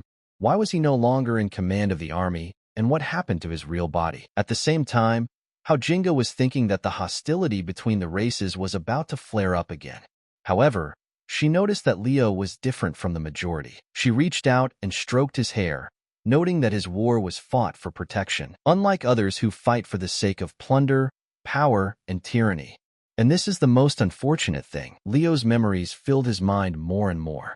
He remembered that the 511th Army had always been famous for its strong principles and strict discipline. This was an elite squad that, even after defeating demons, showed humanity and released prisoners. At this time, the baby, who was being cruelly kicked, clung to the old blade, crying hysterically and begging the enemies to let his mother go. One of the men grabbed the woman by the hair with a grin and, without a trace of regret on his face, declared that he absolutely did not care that she was her mother. The woman, realizing that these were her last moments, only managed to cry out pleadingly to her son to run. However, the man, demonstrating his strength, enveloped her body in bright blue flames, mercilessly burning her before the child's eyes. At this moment, the system reported that the current deputy head of the 511th Squad, Baoli, known as the assassin from the Blue Union, had previously been detained by Sha Fengliao for violating the rules. Baoli roughly groped the woman and laughed, saying that for a demon, she looked quite attractive. His impudent behavior and disgusting words caused Leo to feel uncontrollable rage. Leo, quickly analyzing what was happening, suddenly realized the true reason for this chaos. An unquenchable rage began to boil in his soul, and only one thought was spinning in his head. This was unforgivable. 18 long years have passed since the day when the lady gave the world an heir. At that momentous moment, General Ho, his eyes shining with happiness, opened the door and, containing his excitement, loudly demanded that they show him the baby as soon as possible. The soldiers watching their stern commander were amazed. It was the first time they had seen General Ho on so excited and joyful. When the baby was handed into his arms, the general seemed to freeze in place, not taking his admiring gaze off him. Smiling, he quietly, but with noticeable warmth in his voice, noted how calm and handsome his son turned out to be. Hugging the child, he firmly promised that he would protect him and all of Yunghua, no matter what it cost him. Currently on the battlefield, Xian, who possessed extraordinary strength, summoned a destructive lightning bolt and sent it straight towards the wing of the enormous dragon. General Ho, seriously wounded and bleeding, shouted fearlessly that he would never let Yunghua fall. However, his opponent only sneered dismissively, arrogantly stating that he was only an A-rank demon and did not pose a serious threat. With a light wave of his blade, he added that it wouldn't take long to deal with him. Pushing off the ground, he instantly gained speed and unleashed a series of crushing blows on the dragon, from which the monster let out a deafening roar. Deep wounds covered its entire body. The enemy, without the slightest pity, again summoned lightning and finally dealt with the weakened creature. Transformed into a human form, General Ho, clutching his wounds, tried with all his might to stop the bleeding. With a heavy heart, he realized that his strength was sorely lacking, and the enemy was too powerful. The thought that no one in Yunghua could match this opponent filled his heart with bitterness and anxiety. Meanwhile, his enemy, looking at the general with contempt, said discontentedly that it was still not enough for him. Raising his blade above the exhausted Ho's head, he declared with icy indifference that it was time to die. But before the fatal blow could be dealt, the blade suddenly froze, stopped by outside interference. General Ho, who had already resigned himself to his inevitable death, turned around in surprise and asked what was the matter. When his gaze met the eyes of the young Wu Juan, anger flared up in his chest.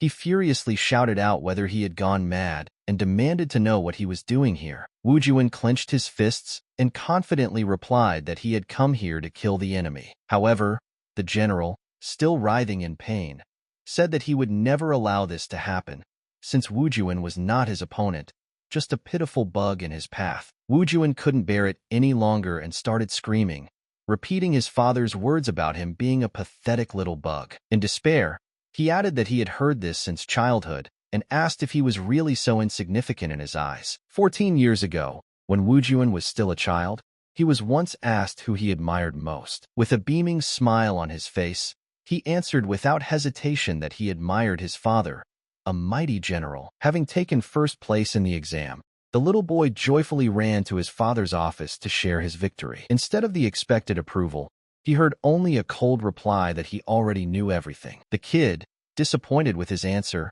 quietly left the office with his head down. A couple of years later, Wu Juan proudly told his father again that he had won first place in the assessment. The general just looked at him indifferently and replied that he himself had been the same in his youth. Wu Juan once again felt only coldness and indifference towards him from his father. A few years later, Wu Juan had achieved significant success and was promoted to lieutenant general. Chang noted with admiration that he was the youngest lieutenant general in history. However, the father again ignored this, only briefly saying that he already knew. The disappointment that had been building up in Wu Juan's heart for all these years now spilled out. He bitterly declared that he would never earn his father's approval, right? Their heated argument attracted the attention of Xian Biao, who watched the proceedings with interest. General Ho, gathering his remaining strength, furiously shouted at his son to get away immediately, as the enemy was too strong. But Wu Juan defiantly replied that even if the opponent was the Buddha himself, he firmly said that once the enemy set foot on Yongguo's lands, he would not leave here alive. General Ho worried that Wu Juan was just a madman and didn't understand anything. The general was convinced that the human troops were too strong. The men silently formed into battle formation and, on command, prepared to strike from the rear, intending to deal with him quickly and mercilessly. However, their plan did not even have time to come to fruition before the warriors could take any action.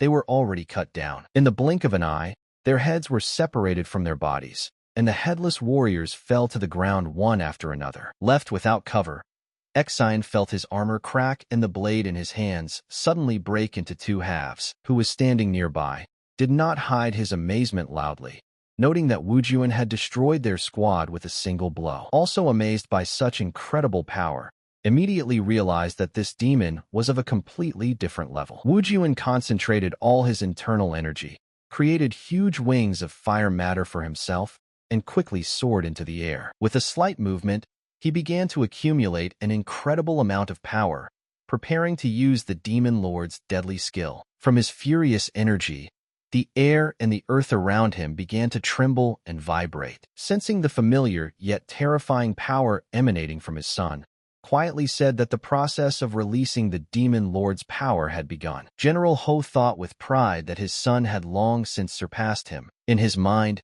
he involuntarily returned to the past, to those distant times when Wu Juan was still a child. He watched the boy's progress with genuine joy. After waiting for Wu Juan to leave the classroom, the general glanced at his report card with a warm smile and thought that he expected nothing less from his son, the best of the best. Little Wu Juan came to his father's office again to share his successes. However, the general, who was deep in thought at the time, greeted him coldly, without expressing any emotion. General Hui worriedly reflected on the fact that his father had given him a name that meant not a soldier, and anxiously hoped that nothing would happen to his son.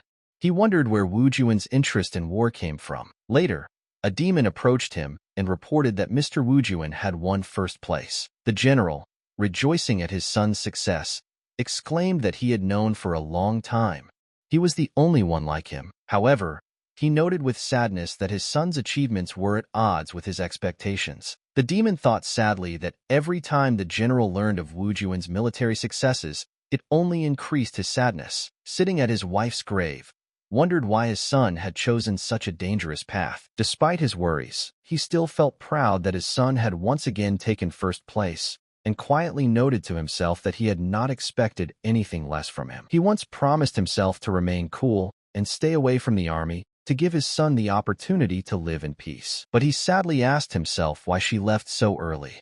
He admitted that he had no idea how to behave with his son. The general always believed that Wu Juan deserved a calm, safe, and happy life away from wars. Looking at his son who had embarked on this dangerous path, he sadly admitted how wrong he had been. Returning to the present, the general watched as Wu Juan, who had accumulated a huge amount of energy, suddenly released it, directing the full power of his skill at Xian. The impact was so devastating that the entire space around them began to collapse. Wu Juan released a huge amount of power, destroying everything in his path. But Xian easily repelled Wu Juan's furious attack with just one swing of his blade. His face twisted into a triumphant smile, and his eyes lit up with excitement. A loud laugh echoed across the battlefield as he reveled in the moment, and said that he had long been waiting to meet a worthy opponent. Swinging his sword once more, he challenged Wu Juan to show his full strength and begin the battle for real. General Ho watched his opponent's every move with tension.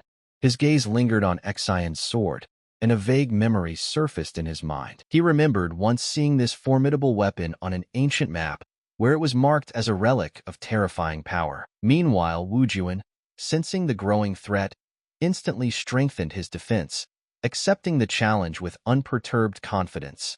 Realizing that delay could cost his son his life, hurried forward, intending to save Wu Juan, but was too late. Xian concentrated all his strength, gathering a dense energy field around the blade, and delivered a crushing blow, creating a powerful cut. Wu Juan realized at that moment that it was impossible to stop such a blow, and that this sword could cut through anything. For a split second he braced himself for the worst, but the blow only grazed his shoulder, leaving a deep but not fatal wound. However, the building behind him was cut in half. Seeing this crushing blow, Wei Ming panicked and thought that Wu Juan had died and shouted his name in alarm. Lu, shocked by what she saw, covered her mouth in horror. But after a few moments, the smoke began to clear and Wu Juan's figure appeared from the cloud. General Ho, despite the mortal danger, managed to cover his son with his body in time, taking the brunt of the blow. He regretfully admitted that he had made many mistakes and finally decided to say what he should have said long ago. He said with a proud smile that his son had always been his greatest pride. Wu Juan, barely holding back his sobs from pain and despair, said, "But his hand." With warm confidence in his voice, he added that Wu Juan was the best of soldiers, and one day he would definitely become the greatest demon in history. With an effort, he raised his head and sternly ordered his son to live on. He added that it was no coincidence that Xian's blade had come into his possession. The general guessed that this opponent had managed to defeat an S-rank demon before taking possession of such a powerful weapon. Xian, watching the scene, noted with mockery that blocking the blow to protect his son was pointless. General Ho, with difficulty taking a step forward, firmly said that no one from Yunghua was his opponent. He proudly added that he always made the last move to protect his homeland and for future generations. Wu Juan desperately begged his father to stay alive, but the general had already made his final decision. Concentrating the last of his energy, he used the ancient skill Living Wall. An indestructible wall of fire rose from the hot air in front of him, and the entire area around him was reinforced with an energy shield, increasing the defense of nearby objects. As the general lifted his son into the air, he spoke his last words. He wanted Wu Juan to live in peace and safety, promising to protect him for the rest of his life. Looking at his son with love and pride, the general added that he was ready to protect Yunghua for his sake. Then, without wasting any time, he sternly ordered his men to carry Wu Juan away as quickly as possible so that he would not become a victim of this battle. Wei dragged them away, but Wu Juan, struggling to break free, shouted that he would not leave and would stay with his father until the end. Lu, with a trembling voice and tears in her eyes, quietly said the general's name, unable to contain the pain. Xian, seeing their desperate attempts to escape, laughed loudly and mockingly asked if they really intended to escape. He added with contempt that he had not yet had time to enjoy their complete despair and suffering. But suddenly Xinyo was stopped by a confident voice that sounded from behind.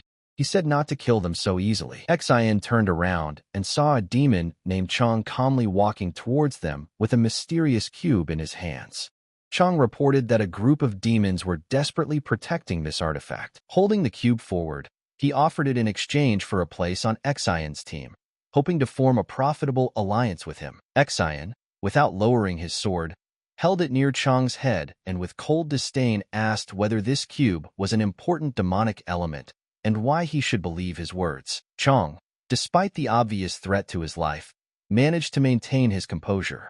He began to explain that their clan had been guarding this element for many centuries. He revealed that after the unification of the demon continent under the rule of the first demon king Lu Yun, their ancestor became the ruler's most trusted person. Chong said that throughout the centuries, each demon king always had 3 generals, one in charge of the magical arts, one in charge of governing the country, and the third was a master of military affairs. However, their Jiang clan was an exception, as they were close to the king without any magical powers or military skills. Chong assured that this item was extremely useful, and that their clan had been its guardian from the very beginning. Trying to convince Xin of the artifact's value, Chang assured him that only their clan was capable of activating the cube. The thought flashed through Chang's mind that the demonic element was subservient to him.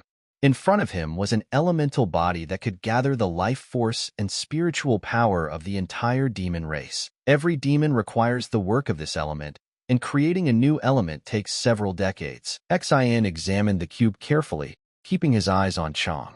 His voice grew louder as he asked, clearly annoyed, why Chang was so willing to part with the object. His voice rang with rage as he angrily asked if he thought he was an idiot, sending lightning bolts around himself. This turn of events made Chang lose all his self-control. He began to tremble, and a strangled sound of fear escaped from his throat. Chang dropped the cube, then fell to his knees and said in a pleading voice that he just wanted to survive. He admitted his weakness, adding that he had no combat ability in military affairs. If he remained with the demonic element, his death was inevitable. Chang's voice trembled as he explained that his clan had never been popular among the demons, and although their representatives were formally included in the generals, in reality they always remained in last place. Unable to bear what was happening, burst into tears and screamed with pain in her voice that Chang had gone crazy. She reminded them that Xin had killed their comrades and friends, pointing to a dead body nearby. She said that Xin had killed their friends in cold blood and even taken the life of Chang's younger brother with his own hands. Hearing her words, turned around with interest. His attention was drawn to the body of the slain demon. Coming closer, he calmly kicked the severed head of Brother Chang and mockingly asked if this fat man was really his relative. He looked at Chang with disdain and indifferently threw his head at his feet. Chang mockingly remarked that he deserved his fate, asking rhetorically who asked him to fight. Ching added that demons were not originally enemies with humans. He expressed obvious disdain for the start of the war, mockingly asking why it was necessary to start a conflict that led to so many deaths, and said that Chang had acted wisely after all, deciding to give such a valuable thing into the hands of a great man. After finishing his speech, Xin haughtily thanked him and said that he was flattered. While Xin was busy looking at the cube, Chang took advantage of the opportunity. He quietly bit his finger until it bled, then began to perform the ancient ritual. Having completed all the necessary actions, he quietly and almost soundlessly said that the order was carried out. Wei activated the ancient flower art, using a powerful skill that created an absolute defense. Liu, stunned by what was happening, anxiously asked what all this meant. Wei, concentrating all his spiritual power, created an impenetrable barrier. Then, without hesitation, he bit his finger until it bled and, performing an ancient ritual, activated the demonic element. The cube burst into flames, emitting a blinding white light so bright that it was impossible to look at. Shocked by the unexpected turn of events, watched the events unfold with a puzzled expression. Chang raised his head with difficulty and, breathing heavily, said that their poor and despised clan had kept this secret for many centuries, waiting for this very moment. Gradually, his body began to turn to ashes, and despite the pain, he proudly added that,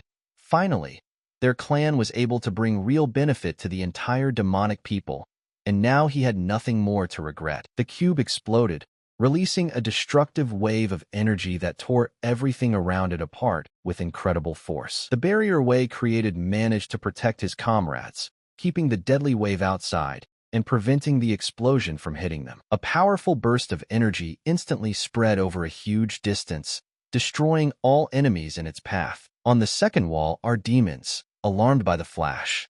Mei, looking at the bright flash in the distance, anxiously asked what was going on there. A giant bolt of lightning struck from the dark sky with a deafening roar, bursting right into the center of the explosion. The fire engulfed Chang, and as he burned in the flames, he bitterly admitted that despite all his efforts, he only managed to activate a tiny fraction, just 1%, of the demonic element's true power. His body was completely exhausted, his breathing became ragged, and he barely moved, realizing that he was no longer able to continue the fight. Having lost the last of his strength, he fell heavily to the ground. However, to his horror, his sacrifice was in vain as Jita, a mighty S-rank thunder dragon, intervened at the last moment. Xian looked around the battlefield with disdain and sternly remarked that Chang's last choice was wrong. He added that using his most powerful technique without knowing the opponent's capabilities was extremely unwise. Trying with all his might to crawl to the cube, could barely move. But Xian was faster. He concentrated the power of lightning in his palm and shot it at the cube with terrifying speed. The lightning struck right on target, knocking the artifact out of Chang's reach. The cube ended up in Xian's hands, who raised it above his head and asked with a sly grin whether Chang was now ready to answer for all the consequences of his actions. Chang looked closely at the artifact and noted with bewilderment that it was difficult to even imagine how such a powerful demonic element could end up in such a place. He added thoughtfully that this territory was not at all like the sacred lands where the first demon lord could have once been born. Radiating authority, gave the order to move on. His cold gaze landed on the dragon, and with an authoritative tone, he ordered it to move forward immediately. Noticing the slight confusion and hesitation in the dragon's actions, Xian mockingly, and at the same time sternly asked whether he was going to disobey and go against his comrades. Without waiting for an answer, he activated the chip implanted in the dragon's neck, causing a sharp pain. The dragon let out a long roar, causing everyone around to flinch. Noticing the wounded demons, the dragon instantly began to concentrate a colossal charge of energy in its mouth. Without wasting a second, it released a powerful stream aimed at the enemies. Wei Ming quickly formed a protective seal. He loudly commanded his comrades to protect Lady Lu, but she, noticing Wei's own dangerous situation, objected with excitement, suggesting that he first take care of his own safety. Lightning Fast appeared in front of Wei and struck him in the chest with a crushing force. He looked at him mockingly and sarcastically said that the demon clan, as always, was only good at empty talk. With a challenge in his voice, he added that he would now show them what real strength meant and what a real battle was. General Ho, taking advantage of the moment when Xian was busy with Wei, attempted to launch a sneak attack from a blind spot. With good reflexes, managed to intercept his hand before it reached its target. Activating the protective glasses, he instantly received detailed data on the general's characteristics. After examining them carefully, he mockingly noted that Ho's strength and physique were low. He added with a grin that although these figures looked impressive, they were clearly not up to his own, and certainly could not be a reason for pride. Laughing, Xian suggested starting with a demonstration of his strength. Without giving the general time to come to his senses, he broke his arm with a crunch, causing him to roar in piercing pain. Letting go of his opponent's helpless hand, Xian turned his gaze to the rapidly approaching Wujuan, who rushed towards him with great speed. Using all his might, Wujuan launched a powerful strike, but Xian, reacting faster, was behind him before he could complete his attack. By activating the scan, Xian obtained information about Wujuan's characteristics. Seeing that the Demon Lord's speed was significantly greater than that of other opponents, he noted with slight surprise that he had not expected to meet such an enemy here. Quickly approaching Wujuan, he acknowledged with a cynical grin that he was probably the fastest demon among them. Without a moment's hesitation, he swung his leg furiously and delivered such a crushing blow that Wujuan, covered in blood, was sent flying several meters away. Without giving his opponent time to recover, Xian walked up and stepped hard on his foot, slowly crushing it under his weight. Wujuan, gritting his teeth in pain, desperately clung to the ground and screamed loudly, trying to break free from this deadly grip. Xian asked if they really thought they could stand up to him. He added with a laugh that their characteristics were several times inferior to his own. And then, looking around the battlefield, he declared that none of the opponents even came close to his level of strength. Xian began to release lightning, and from these lightnings, dark figures began to slowly form, which gradually took on the outlines of warriors. Feeling growing anxious, Weekly raised his head and asked what was going on. Each of the lightning created could be copied and transformed into shadows that would obey his will. Each shadow possessed not only the perception, but also the power of its creator. Xian grabbed Lu's face roughly, squeezing it so hard that her breathing became ragged. Looking closely into her eyes, he calmly said, as if thinking out loud, that he often wondered about the meaning of life for weak creatures. Lifting her head by the chin, he added mockingly that if demons were as weak as humans believed, then why did they still continue to cling to life? For a moment he was lost in memories. He remembered the distant days of childhood, When, playing with a kitten, he took a thin thread and began to wrap it around its neck. He pulled it tighter and tighter until the kitten, completely deprived of air. Even then, as a child, he enjoyed the moment, watching the life leave a helpless creature. He wondered why those who cannot protect themselves live. Squeezing Lu's face even tighter, Exian continued with obvious contempt, adding that the entire existence of these demons had only one purpose: to satisfy his needs. To him, they represented neither value nor threat, merely expendable material in his cruel game. Lu, exhausted, slowly sank to her knees. With tears in her eyes, she whispered that she no longer saw any hope. Exian kicked her hard, causing her to fall face down in the dirt.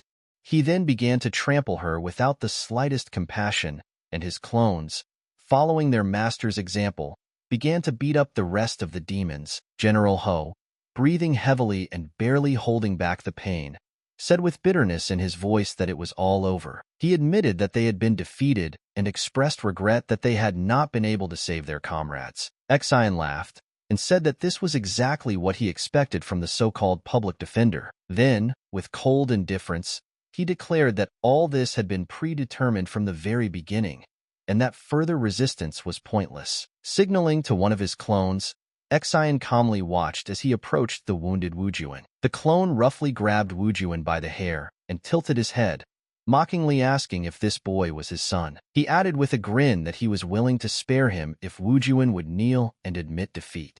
Otherwise, he promised that his son would die here and now. With hatred in his voice, Wujuan shouted that his father would never humiliate himself in front of someone like Exian. Exian laughed even louder and declared that it was his choice, suggesting that General Ho carefully consider the consequences of his stubbornness. General Ho, his will completely broken, fell to his knees. With tears in his eyes and a trembling voice, he begged Exian to spare his son, willing to give anything to save him. Wujuan, seeing his father stoop so low, said his father with regret and pain in his voice. Exian, grinning as if enjoying the spectacle, asked if he wanted to follow his father's example and also ask for mercy. He added that then perhaps he would let them both go. Wujuan, filled with hatred and contempt, clenched his fists and shouted, "Bastard!" Exian began counting down with a cold smile. He said 10, and suddenly, with lightning speed, he stabbed General Hua in the chest with his sword. Choking on tears, cried out in pain, turning again to his father. Exian, as if enjoying every moment of what was happening, continued counting, saying 8. At that moment, he suddenly pulled the sword out of his chest and easily cut off General Ho's arm, leaving him disarmed and bleeding. 7. Exian said coldly and delivered another deep blow, wounding him more and more with each passing second. Wujuan, completely drained of strength, fell to his knees, tears of despair in his eyes. Broken and tormented by pain, he begged in a breaking voice. An oppressive silence reigned on the battlefield, broken only by the sounds of crying and groans of wounded demons who had lost all hope of salvation. Their strength was completely exhausted, and their faith in a possible miracle had faded away completely. Exian, with a cheerful expression on his face, loudly said that they all bowed before him, and then added with a mocking voice that he faced a difficult choice of which of them he should let go. With a burning desire to see more suffering, he immediately plunged his sword straight into General Ho's heart. Wujuan, unable to hold back his tears, screamed loudly, desperately calling for his father. Choking with pain and bleeding, weakly begged Exian to let Wujuan go, sacrificing himself for his son. Wiping the blood from his face with the back of his hand, Exian asked with cold fury in his voice who gave the general the right to act arbitrarily. He then slowly pulled the sword out of Hua's body and contemptuously called him a worthless thing. The general collapsed to the ground, losing his last strength, and Exian said with a grin that he had suddenly changed his mind. His words were interrupted by a loud and furious cry. Wujuan, filled with anger and grief, broke free from his chains and launched a furious attack. But Exian, moving faster than he could follow, instantly struck, making a hole in his side, and mockingly said that a new game was beginning. Seeing Lu and Chong calling out for Wujuan with sadness and fear, Exian wasted no time in using his chains to bind all the demons, completely rendering them unable to resist. A memory of seeing dead kittens hanging flashed before his eyes, which only increased his desire to inflict pain. Xian began to slowly, with particular cruelty, cut into Wu Juan's flesh, enjoying every moment and smilingly declaring that he wanted to test how long he could endure it. Addressing the dragon standing nearby, he ordered it to come closer in a cold tone. Placing his foot on the dragon as a sign of his superiority, Xian announced that it was time to prepare for the end of the festival. He then contacted the squad and gave the order to call the deputy captain, adding mockingly that the fun was over and everyone had played enough. Pleased with himself, gave the next order with a smile to report to the entire army that they were moving out immediately. However, in response, only a cry full of anger and pain was heard. Damn, he's so strong. How dare he start a riot? Xian, puzzled, asked in surprise who dared to speak to him and demanded to know where Baoli was and where he had gone. At that moment, a hoarse but stern voice came from behind, informing him that he was here. Leo, dragging the crippled man behind him, explained with fury in his voice that Xian should have realized long ago what situation he was in. Crushing the chip he was holding in his hand, Leo added with disdain that he would never have thought that it would be Xian who would be able to seize power, and do so using such brutal methods. Leaving a trail of blood behind him, he stated without a shadow of a doubt that he had killed everyone who stood in his way to get here. Xian, still not realizing the seriousness of the threat, looked at Leo with bewilderment and distrust. Looking at him with hatred, gloomily said that he should have realized long ago that a beast remains a beast, no matter how much time passes. He added that Xian's actions were grave sins for which he would sooner or later have to bear the deserved punishment. Enveloping his body in lightning, Xian rose into the air and declared with cold contempt in his voice that he was just another worthless person. In the blink of an eye, he disappeared only to appear right in front of Leo and deliver a crushing blow with his sword. Managed to block his attack and hit Xian in the face with great force, pinning Xian to the ground and mercilessly trampling him into it. Leo furiously asked if he was ready for a real fight. Leo grimly listed Xian's crimes, starting with rebellions, moving on to adultery with their women, then robberies, and ending with the murder of comrades, and then asked where to begin, squeezing his opponent's throat with force, trampling him deeper into the ground. Xian squeezed out a question with difficulty, trying to understand what he was talking about. Baoli stated that there was clearly something wrong with this demon, adding that he had suspected this since their first meeting, when he seemed too knowledgeable about human affairs. Earlier, during a fierce battle on the field, Baoli grabbed a woman and ordered his ice puppet to destroy everyone present. Approaching the woman with a menacing smile, he mockingly noted how sweet she smelled. Holding her by force, he warned his clone to remember well that the boy was not to be touched. Meanwhile, the boy, crying and trembling with fear, begged for his mother. Baoli came very close, ran his tongue along the woman's cheek and, grinning, mockingly remarked that he wanted the boy to see how he was mocking his mother. But at that moment, Leo suddenly appeared.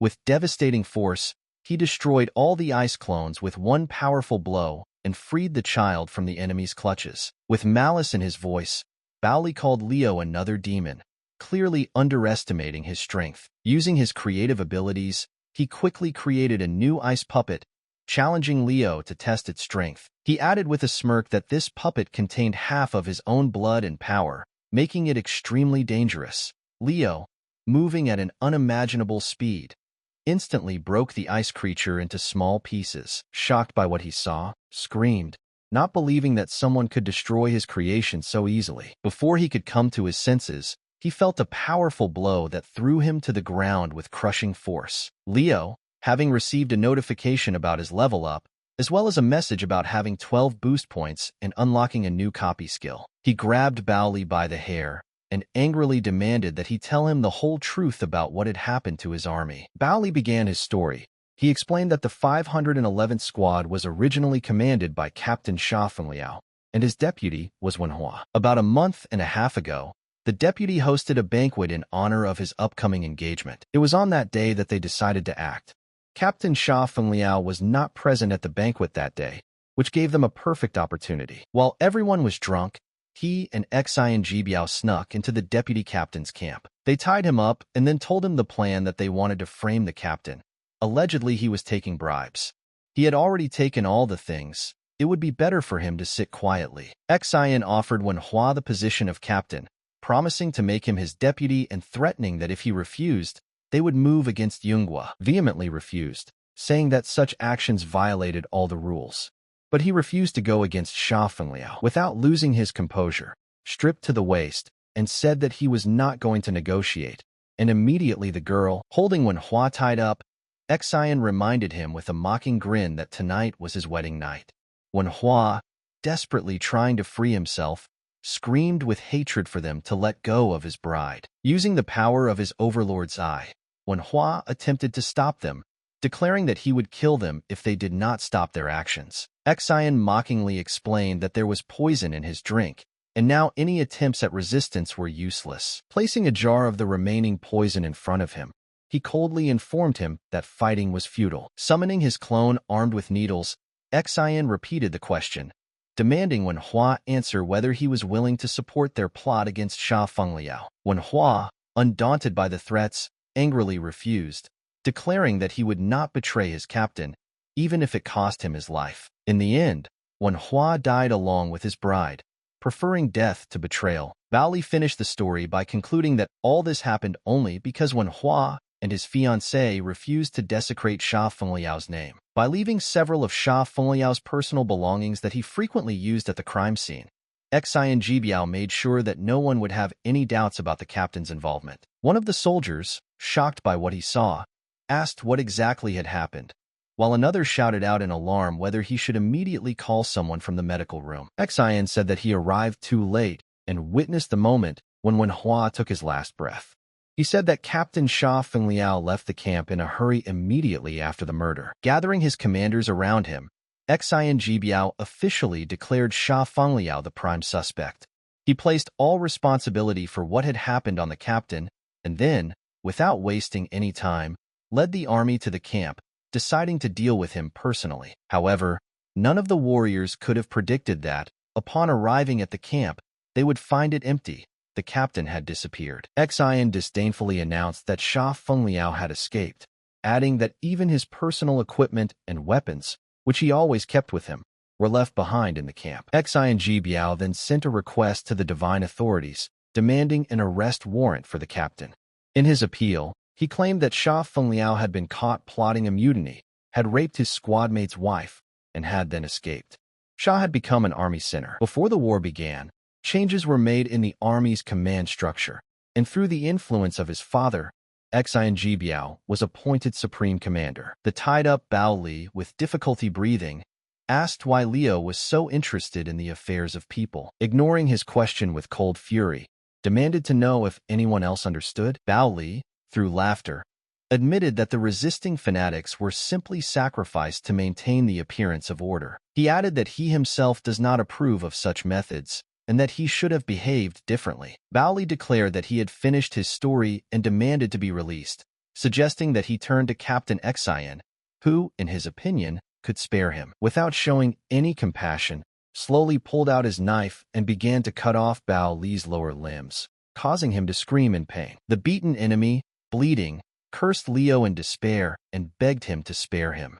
Liu was about to continue, but a sudden voice stopped him. Sobbing with fear, told Liu that this was the combat uniform he had given to General Wei Ming. He had kept it for him. She added that the general had long foreseen the crisis and had specially left the equipment for Liu. She asked to take the form and run away because he is the last hope of the demons. It is not worth dying in this battle. The girl also mentioned that she had recently received a message from General Wei Ming and expressed concern that something might have happened to him and his troops. After putting on the Demon Lord's armor, Liu immediately felt a significant increase in his strength, speed. Activating the demon transformation skill, his attire transformed, taking on an even more powerful appearance. The girl shouted after him that the exit was on the other side, but he, throwing a frowning look at her, declared that he was not going to go anywhere. Liu said that he intended to personally go to Xian Jibiao and deal with him.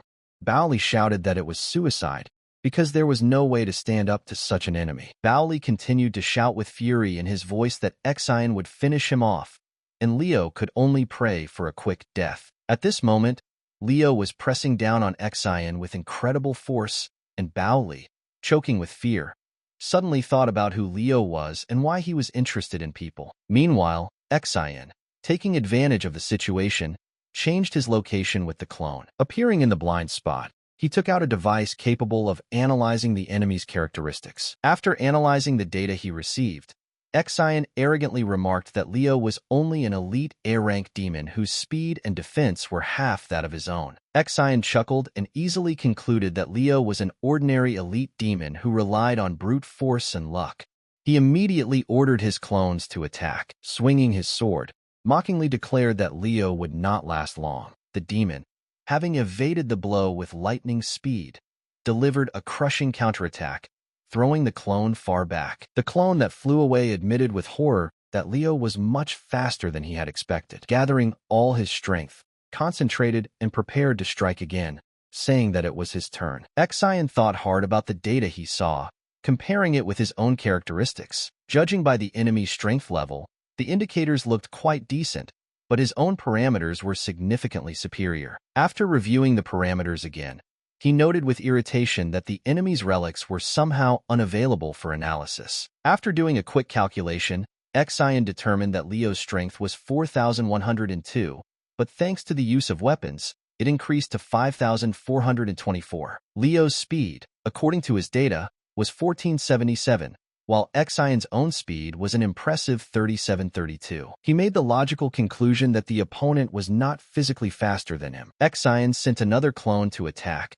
who, smiling sarcastically, suggested that Leo start the game. However, before the clone could finish his sentence, Leo instantly blocked the attack and, acting with lightning speed, delivered a fatal blow. Could not believe his own eyes and, puzzled, began to suspect that the enemy might have hidden abilities. Leo, with a slight wave of his hand, noted mockingly that relying on second-rate data was a big mistake. His hidden attribute, the Demon Lord title, was activated. He struck with such force that the ground split, and asked with a grin if Xian considered himself to be all-seeing. Refusing to accept what was happening, Xian sent many clones into battle at once, but Leo easily dealt with each of them, leaving the enemy no chance. One of Xian's clones shouted that his speed was superior to anything possible, but Leo, getting ahead of him, suddenly appeared behind him and delivered such a powerful blow that the clone flew back a considerable distance. After this, Xian realized that he could not see the enemy's true characteristics. However, he decided that regardless of Leo's hidden abilities, the tactic of overwhelming numbers would still work. But then the clone approached Lu, who was being held captive, and with a grim grin informed her that her comrade was now in his hands. He then shouted loudly across the battlefield to Leo that the demon lady was now completely under his control. Xian grinned evilly and clamped his hands tightly around Lu's throat, watching her suffer with obvious pleasure. Wu Juan loudly declared that Xian would never be able to win, and asked with disdain whether he was so desperate that he had to resort to such mean tricks. Xian, ignoring these words, grabbed the chain that bound Lu and pulled it with force, depriving the girl of the ability to breathe. Was overcome with furious anger.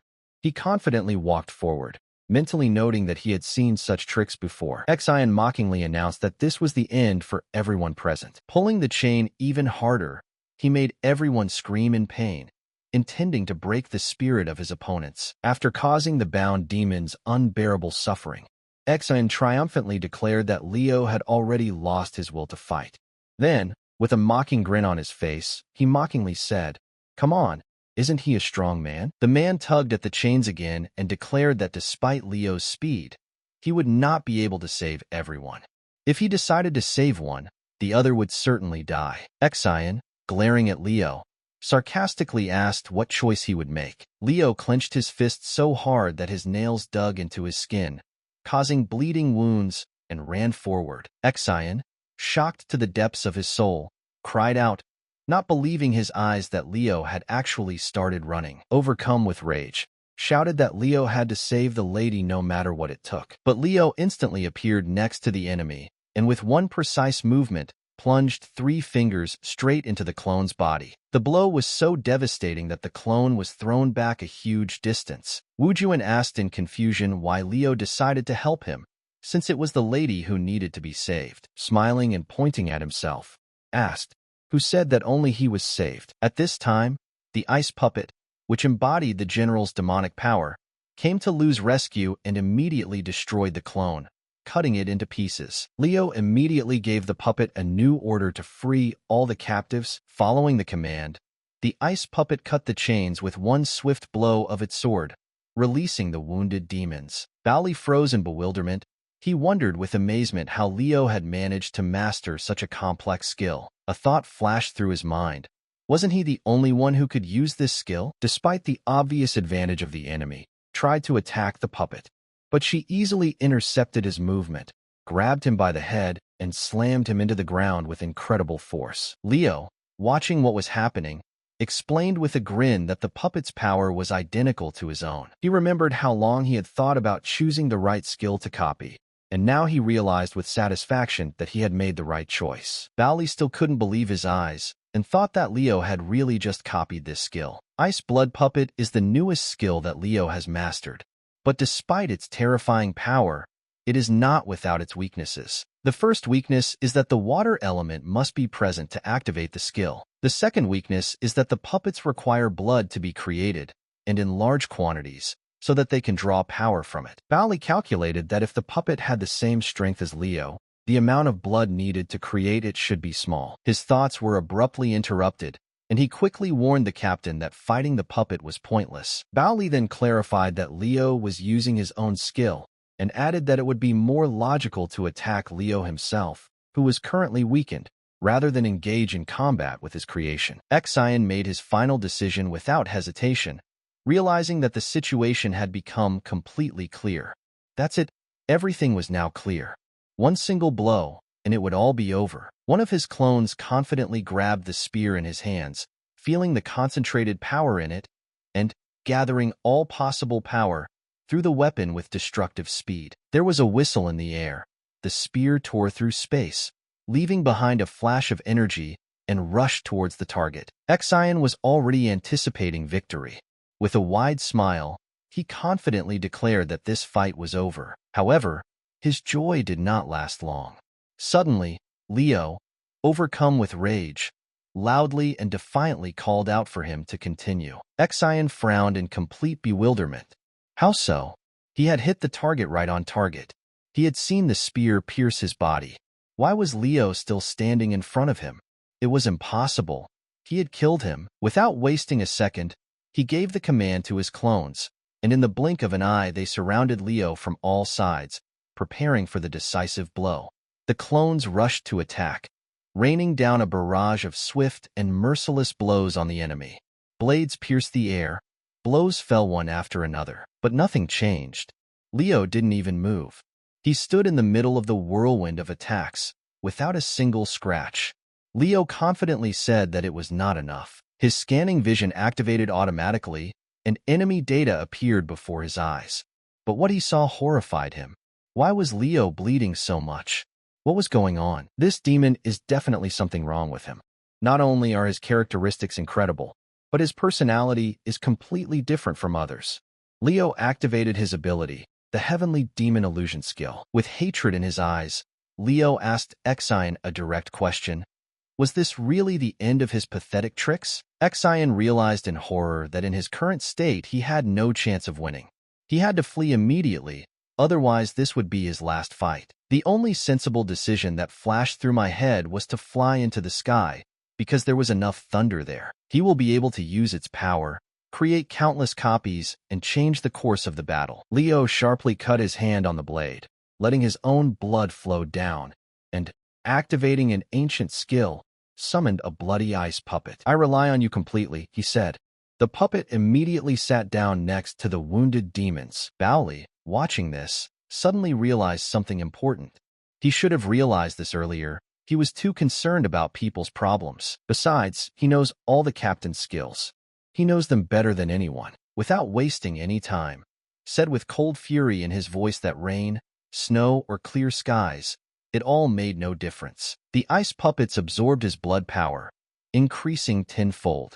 Leo firmly stated that he had enough water, and each of Exion's clones was now under his control. He sighed and added mockingly that did he really hope to defeat him? Exion, with fury in his voice, loudly ordered the dragon to attack. But, noticing that it remained motionless, he shouted in anger, demanding an explanation for why it was not fighting. Meanwhile, Leo quickly dispersed the enemy's copies, turning them into dust with one swing of his sword, while blinding illusions of the heavenly demon flared up around him. His eyes glowed with a cold fire as he clenched his fist, releasing a powerful pulse of energy. In a low, hate-filled voice, he said that it was time to end this bloody spectacle. Exion froze, intensely analyzing the situation. It became clear to him that in a fair fight, he did not have the slightest chance. He knew very well what Leo was capable of. He saw how he destroyed his enemies with terrifying ease, but he still had an ace up his sleeve. He concluded that despite his incredible ability to regenerate, Leo was not immortal. Exion's lips twisted into a sinister grin as he recalled his S-rank weapon, Muse. This legendary sword not only accumulated energy, but also had a powerful defensive aura. If it was filled with energy to the limit, it could destroy an opponent with one decisive blow. But then, the puppets suddenly picked up the sword and forcefully thrust it straight into the heart. At the same time, Exion, using incredible speed, crossed the battlefield, arriving in a safe zone. He can instantly switch between his copies, avoiding fatal blows. Leo won't be able to kill him unless he finds the true master among the many shadows. Bowley realized the essence of what was happening and exclaimed that everything was clear. The captain uses the power of thunder and lightning to create copies, moving between them at incredible speeds. Until he himself takes the initiative, he cannot be destroyed. Bowley remembered one critical limitation. The ice puppet that allowed the creation of clones had a time limit. No matter how much blood the host had, it was impossible to use this ability forever. With a smile, Bowley declared that Leo was doomed.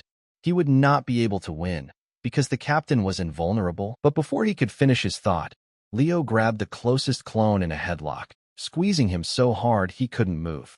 "God damn it," he hissed, who said he couldn't win. He had already said earlier that Exion would pay for every crime he committed. Exion froze for a moment, a shadow of the past reflected in his eyes. He remembered his childhood and, with bitterness in his voice, whispered that the kitten should not die so quickly. He had not yet had time to enjoy it enough. Leo sharply tightened his grip, reminding that every crime would return to the culprit many times over. His fingers closed so tightly that it seemed like he was about to rip the clone's head off. He declared in a voice full of hatred that all the pain inflicted on living beings would now fall upon him. Exion wheezed, his body convulsing in unbearable pain. Trembling, bleeding, he thought in horror. How does he know all this? But Leo wasn't going to stop there. He continued with grim satisfaction that the coup plotters, to which Exion belonged, had conspired to revolt, raped women, tortured children, and mistreated their teammates. At that moment, he tore the clone's head off with a jerk, and her lifeless body fell to the ground. Without a trace of emotion, he said that even his death could not atone for all his sins. Clutching his head and shaking with fear, screamed from unbearable pain. The ice puppet grabbed another clone and tore it apart with inhuman strength. Leo wasted no time in cutting the other copy in half, leaving behind only red splatter. He coldly said that Exion should feel all the pain that he himself caused to living beings. Bowley, shocked, realized the terrible truth. He was wrong. Leo had not planned to simply kill the captain. No, he had tortured him, dragging out the execution, making him feel fear, pain. Exion staggered to his knees, his body shaking from the wounds, gasping for breath, clutching at the tears in his flesh with his fingers. He cursed in despair, but he had no more strength to fight. An inner voice begged him to hold on a little longer. If he could activate his last trump card, he might have a chance. Gathering the last of his energy, he shouted that his S-rank weapon had finally arrived. A blinding flash of light flashed through the air, emitting a terrifying glow. Raising it above his head, Exion loudly declared that this sword was meant to exterminate the entire demon clan. A small thunder dragon, deftly jumping from one branch to another, eluded the people pursuing him. Down in the shade of the oaks, one of the hunters asked persistently if anyone had seen the thunder dragon. Another man, frowning, replied regretfully that the dragon had already managed to disappear. Stopped for a moment, but, turning around, he saw with horror a boy next to him. His red eyes flashed with fear, and he began to growl loudly, showing that he was ready to defend himself. The boy's eyes reflected only genuine curiosity and kindness. He slowly extended his hand, in which lay several cookies, and in a quiet, friendly voice asked if she wanted some. Meanwhile, Sha Fengliao was looking at the horizon with a frown. He said that not long ago, a bloody war broke out between humans and demons for the possession of a magic crystal. Because of this merciless battle, the people are now starving. With sadness in his eyes, he added that he dreamed of seeing the end of the war, hoping that one day both peoples could find a peaceful solution. The Thunder Dragon suddenly remembered everything. Bright flashes of the past flashed before his eyes. Leo held out his hand, his voice cold and commanding. He demanded his sword back. Suddenly, the weapon that Xian was clutching in his hand trembled and broke into several pieces with a cracking sound. In an instant, like a stream of light, the sword fragments flew towards Leo, and the blade, obeying its true owner, began to recover right in his hands. The metal connected with a melodious ringing sound, and magical symbols flashed on the blade, confirming the weapon's return to its rightful owner. Leo calmly said that the sword had never belonged to Xian. Xian's eyes widened. He couldn't believe what was happening. His voice was filled with despair as he exclaimed, asking how this was possible. He had tied the sword to himself, looking at him with undisguised hatred, only smirked and uttered words of gratitude in an icy tone for the fact that Xian had managed to improve his blade. Swinging his sword with all his might, Leo summoned a powerful wind that swept across the battlefield at incredible speed, tearing all of Xian's remaining clones to shreds. But the force of the impact was so great that the hurricane flow engulfed the entire territory, mercilessly sweeping away everything in its path and taking lives. Shocked by what he saw, opened his mouth in horror, trying to say something, but suddenly realized the cruel truth of what was happening. Meanwhile, the Thunder Dragon, seeing a familiar face in front of him, froze for a moment. With a slight bow of his head, he acknowledged the return of the friend he had been waiting for so long. Bao Li, watching the scene with wide eyes, noticed how the clones began to disappear one after another, as if crumbling into dust. At the same time, the dark clouds dispersed, the rumble of thunder died down, and lightning no longer tore through the sky. But hope for Xian was fading with every second. Ice puppets surrounded him tightly, depriving him of his last chance for salvation. Leo, with an unwavering determination in his eyes, confidently approached. Slowly raising his sword and placing the sharp blade at his throat, he grimly declared that the battle was over. 2 years ago, in one of the dense forests of the state of Shanghua, a demon fell from the sky. Sha Fengliao, standing on a hill, asked, "Did you see where the demon fell?" His gaze was firm as he told them to proceed to the crash site without delay. Pointing to the crash site, Sha asked, "What does that mean? Pretending to be a dog?" In response, the dragon simply shook his head. He shrugged his shoulders and added with a slight grin that he knew he wasn't a dog. After all, who would even think that? He extended his hand and slowly ran his palm over the dragon's soft, scaled wing, adding that he was his main partner. They say that once upon a time, dogs were also people's best friends. Despite the order he had received, did not obey. The next second, as punishment for his disobedience, the beetle unleashed a powerful wave of pain on him. Xian, realizing that he was losing control of the situation, furiously shouted out a new order to seize him. Watching what was happening, slowly turned his gaze to Xian and with cold hatred noted that there was no thunder, so he was powerless, and he had nowhere to run. Xian analyzed the situation in his mind. He knew that the Thunder Dragon's speed was estimated at 10,000 units, making it virtually invincible. Gritting his teeth, he pressed the button sharply and, breaking into a scream, quickly followed him.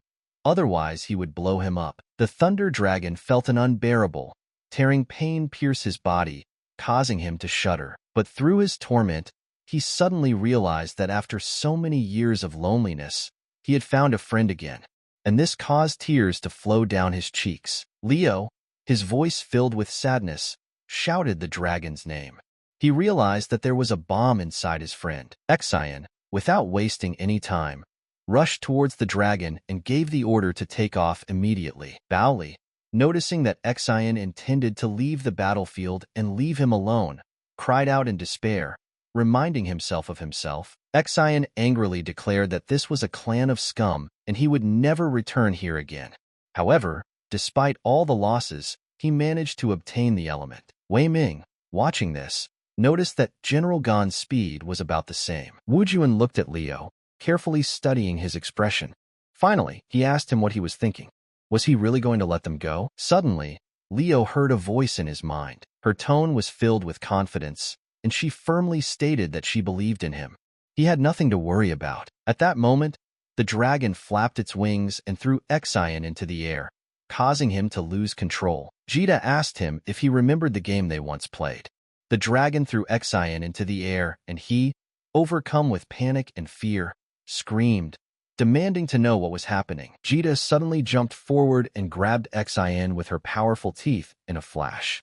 He immediately felt a sharp. Jita, ignoring his cries, shot up with a powerful jerk, rapidly rising to the highest point in the sky.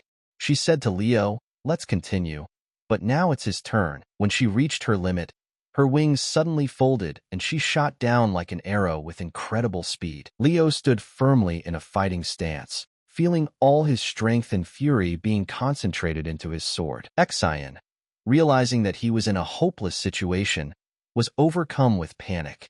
In a breaking voice, he said that he was not to blame. Then, convulsively squeezing the small device in his fingers, he pressed the button with maniacal determination, announcing the beginning of the self-destruction process. Jita wasted no time in flying next to Leo, allowing him to attack her.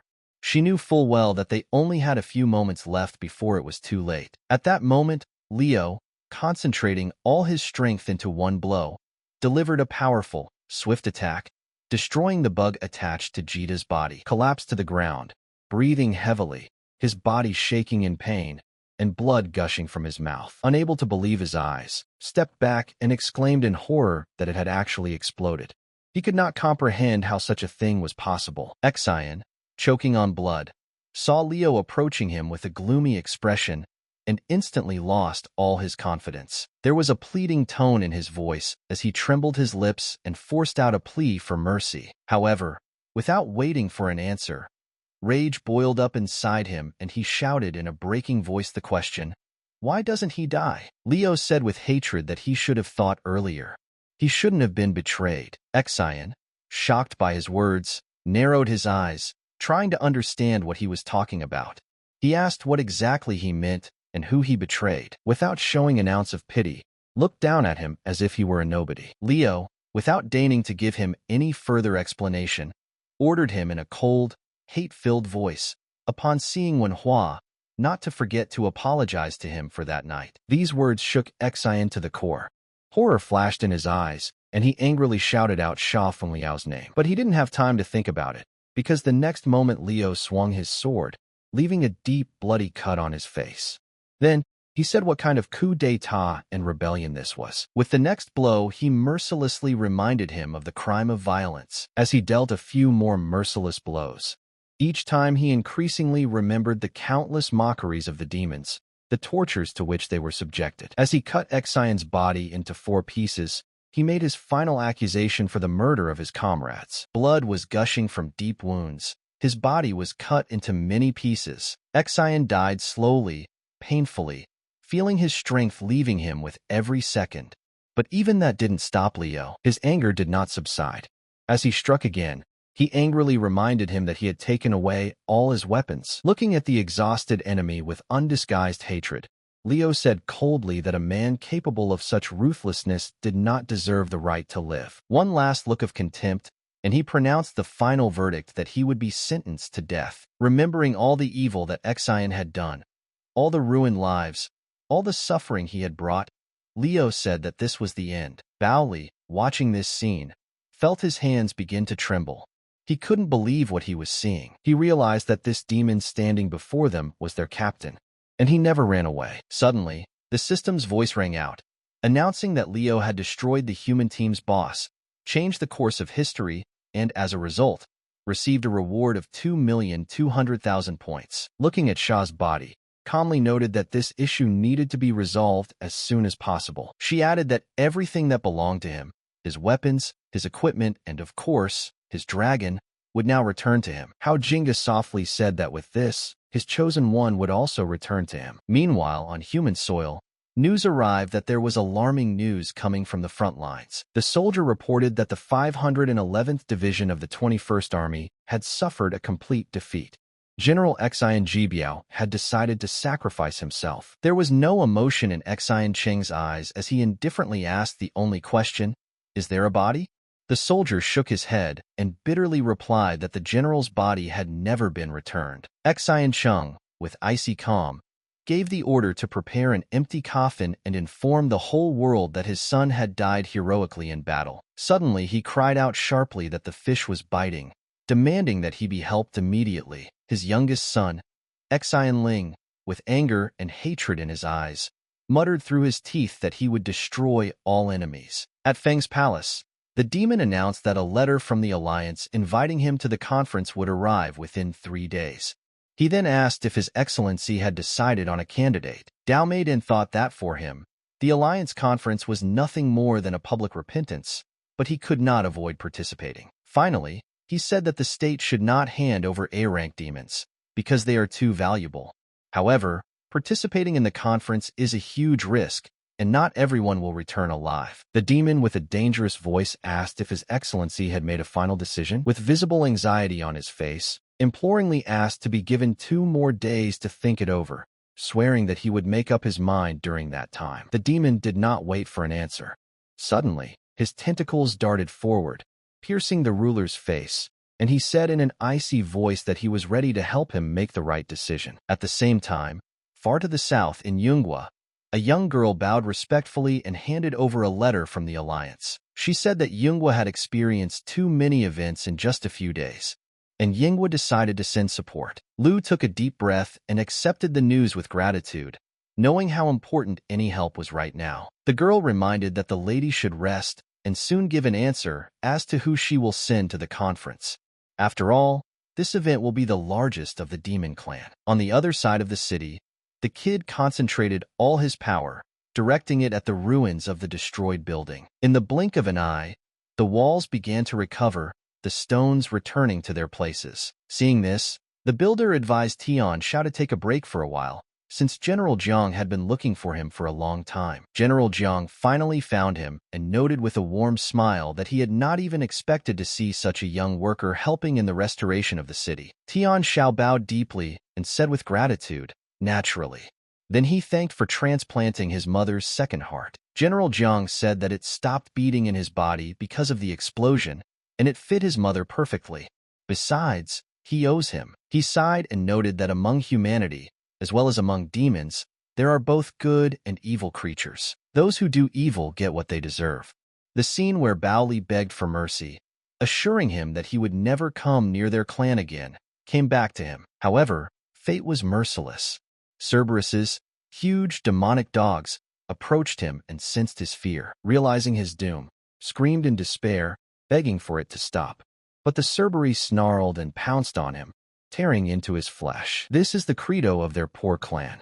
However, his brother violated it in life, so he does not regret his death. Unexpectedly, Tian Shao sharply objected, causing General Jiang to be very surprised. The kid stated with firm determination that his brother had indeed been a terrible demon before. He said that on the day the people attacked them, his brother was not concerned about his own health. Tian Shao remembered how he had not hesitated to stand up for him and his mother when they were in danger of dying. The moment when Jiang Doupan, shouting orders to hurry, grabbed his mother and told him that his heart couldn't take it much longer flashed brightly in his memory. The kid clenched his fists tighter and quietly added that after that he met that man. Jiang Doupan, handing over the container with the heart, firmly ordered him to take it and leave immediately, assuring that he himself would stay. Tian Shao said that he gave his life for him and his mother. He is their true savior. Chang Ducao, with his eyes red from tears and a smile on his face, said that no matter how hard he tried, he still couldn't understand his brother. His voice wavered as he added, with a slight sadness, that he hadn't changed a bit since childhood. Meanwhile, Wei Ming stated that the magical element had been the most important source of energy for the country's defense for the past 2 centuries. When handing over the cube, Wei Ming said that by the unanimous decision of the 3 great demon generals, this thing could only be given to General Gon. He continued, explaining that this artifact was capable of greatly advancing one to S rank, as well as awakening extremely powerful skills. However, Liu said to save it, and that this resource could be used to restore Yunghua after the recent destruction. After a short pause, he turned around, smiled slightly, and suddenly announced that he was leaving Yunghua. Wei Ming suddenly raised his head and, with his eyes wide open, exclaimed, asking hopefully if he was joking. Liu thought that if things continued like this, he would become so powerful that no one would be able to kill him. He realized that if he didn't return to the people as soon as possible, they would begin to suffer from such changes. Liu thought that he didn't know how Nana was now. Liu is human, and they are demonic. There should be nothing in common between them. He sighed heavily and thought that his only wish after death was to be reborn as a human again. However, the demons would not help him with that. Jita assured with firm confidence that Princess Hao was completely safe. Then he promised to stay with him. Liu, hearing this, smiled and said good with gratitude. Jita tilted his head slightly and asked where exactly Liu wanted to go. Wei Ming suddenly felt anxious and shouted loudly, asking where General Gon was going to go. The dragon spread its wings, and the next moment soared into the sky. Wei shouted after him again. Meanwhile, in the silence of the hospital room, Wu Juan sat next to his father's bed. For the umpteenth time that day, if they had told him when the new prosthesis would finally be delivered, General Ho, in a tired voice, reminded that this was the 3rd time that day that he had asked this question. He, without taking his eyes off his son, thoughtfully and with slight concern asked, "What about him?" Wu Juan slowly stood up, pulled his hood up, and quietly said that it was time for him to leave and that his father should rest. He found himself thinking that the demon world had changed beyond recognition since the moment he first met him. And the more he thought about it, the more he felt the hatred growing inside him. He finally realized what he should have realized long ago. He realized with sadness and pain that Liu was unfortunately just a dead man. The system once again reminded that turning into a human is only possible in one case: if he is killed. Liu sighed heavily and noted that no matter how many times he asked this question, the answer always remained the same. He added thoughtfully that, due to his natural tendency to regenerate, dying was not an easy task for him. Liu guessed that perhaps if he could find another S-rank demon lord, the chances of him dying would increase significantly. The only time he had ever met the overlord in the tower came back to him. Taking a deep breath, he asked G2 to help him come up with a plan to kill him. Jita nodded in agreement, but then added thoughtfully that he was a contract being, so it seemed a little strange to help him figure out how to die. Suddenly, a huge piece of rock fell from above with a deafening roar, right at Liu. Jita reacted with lightning speed and cut the boulder into small pieces without even flinching. The dragon frowned and regretfully admitted that he simply wanted to protect Liu from danger. Liu, in shock, demanded that he not interfere and not try to protect him. Jita looked at him carefully and finally said with complete confidence that he now understood his intention. At that moment, a huge bear suddenly emerged from the bushes, its eyes glowing scarlet and sharp fangs gleaming in its mouth. It suddenly rushed forward, attacking. Jita reacted instantly, letting out a furious roar that shook the air and tore the beast apart with one powerful blow. The dragon sighed heavily and quietly asked for forgiveness. Liu waved it off, assuring him that it wasn't that important and he shouldn't worry. Later in the evening, Liu sat by the fire, watching the meat slowly roast over the flames. When he finally got down to eating and had eaten several large pieces, he leaned back and admitted with a satisfied smile that he had eaten too much. Then, turning to Jite, he took the sword and, putting his strength into it, easily released it and told him to eat too. As he disassembled his weapons, he announced in a firm voice that at dawn they would head west to try to find another magical tower. Jita frowned and noted that this goal was unclear, because even if there really was a tower in the west, it was not a fact that an S-rank overlord would be there. Liu just sighed tiredly and asked what he could do then. It just so happened that people also live in the west, and he simply had no other choice. At this moment, Jita suddenly tensed up and said warningly that someone was approaching. It wasn't even a few seconds before Wujuan, without wasting any time, put his sword right to Leo's throat and said that he left without even saying goodbye. It wasn't right. He then added that a celebratory banquet was being held in Yunghua and asked why the hero of such an important event was leaving the city. Leo, as if nothing special had happened, asked with slight sarcasm why Wujuan himself was not celebrating the holiday. Wujuan clenched his fists and suddenly he cried out angrily, demanding an answer to who he was anyway, and why had he come to them. Jita, watching him, calmly noted that despite his anger, Wujuan had no desire to kill. Wujuan demanded an explanation, asking harshly, what relation does Leo have to humans? Why does he know so much? And this dragon and weapons? But Leo, without flinching, confidently took the sword in his hand and declared in a firm voice that he was a man. Leo sighed tiredly and noted with slight sadness that, unfortunately, he wouldn't be able to kill him, but it would be very nice. Wujuan couldn't contain his emotions and, breaking into a scream, with hatred in his voice, exclaimed that, it turns out, all this time Leo wasn't trying to protect him, wasn't saving him, but was only looking for a way to die. Anger clouded his mind, and squeezing his fingers around Leo's throat, he said that Leo had saved his father, pulled him out of the dungeon, and during the battle with the humans, when he could have escaped, he had stayed to fight. It turns out that he just wanted to die. Leo, without showing any emotion, calmly explained that his death was necessary in order to be reborn as a human. He explained that he was originally a human, but by mistake ended up in the body of a demon and now must die to return to his former state. Wujuan, overcome with rage, screamed for an explanation. If Leo was so desperate for death, then why did he kill his comrades? He reminded them that they could have killed him if he had simply not intervened. The anger in his voice grew stronger. He added that Leo could have just waited for them to die, and then stepped towards certain death himself. Why didn't he do that, when the humans could have won, and then he would have returned? Why did he help the demon clan? Leo just shook his head and firmly replied that everything was much more complicated than it seemed. It was a matter of principles. His voice became firm as he added that he could not condone cruelty. He can't stand it when someone does evil and continues to commit outrages with impunity. Wujuan responded angrily by reminding them that the human race had invaded their lands, forced the demons to defend themselves, and caused countless deaths. He added with pain that it was the humans who had killed his mother. Clenching his fists, he screamed with hatred that he despised people and wanted them all to die, including Leo himself. For a moment his voice broke, and he bitterly admitted that he had hoped for something else.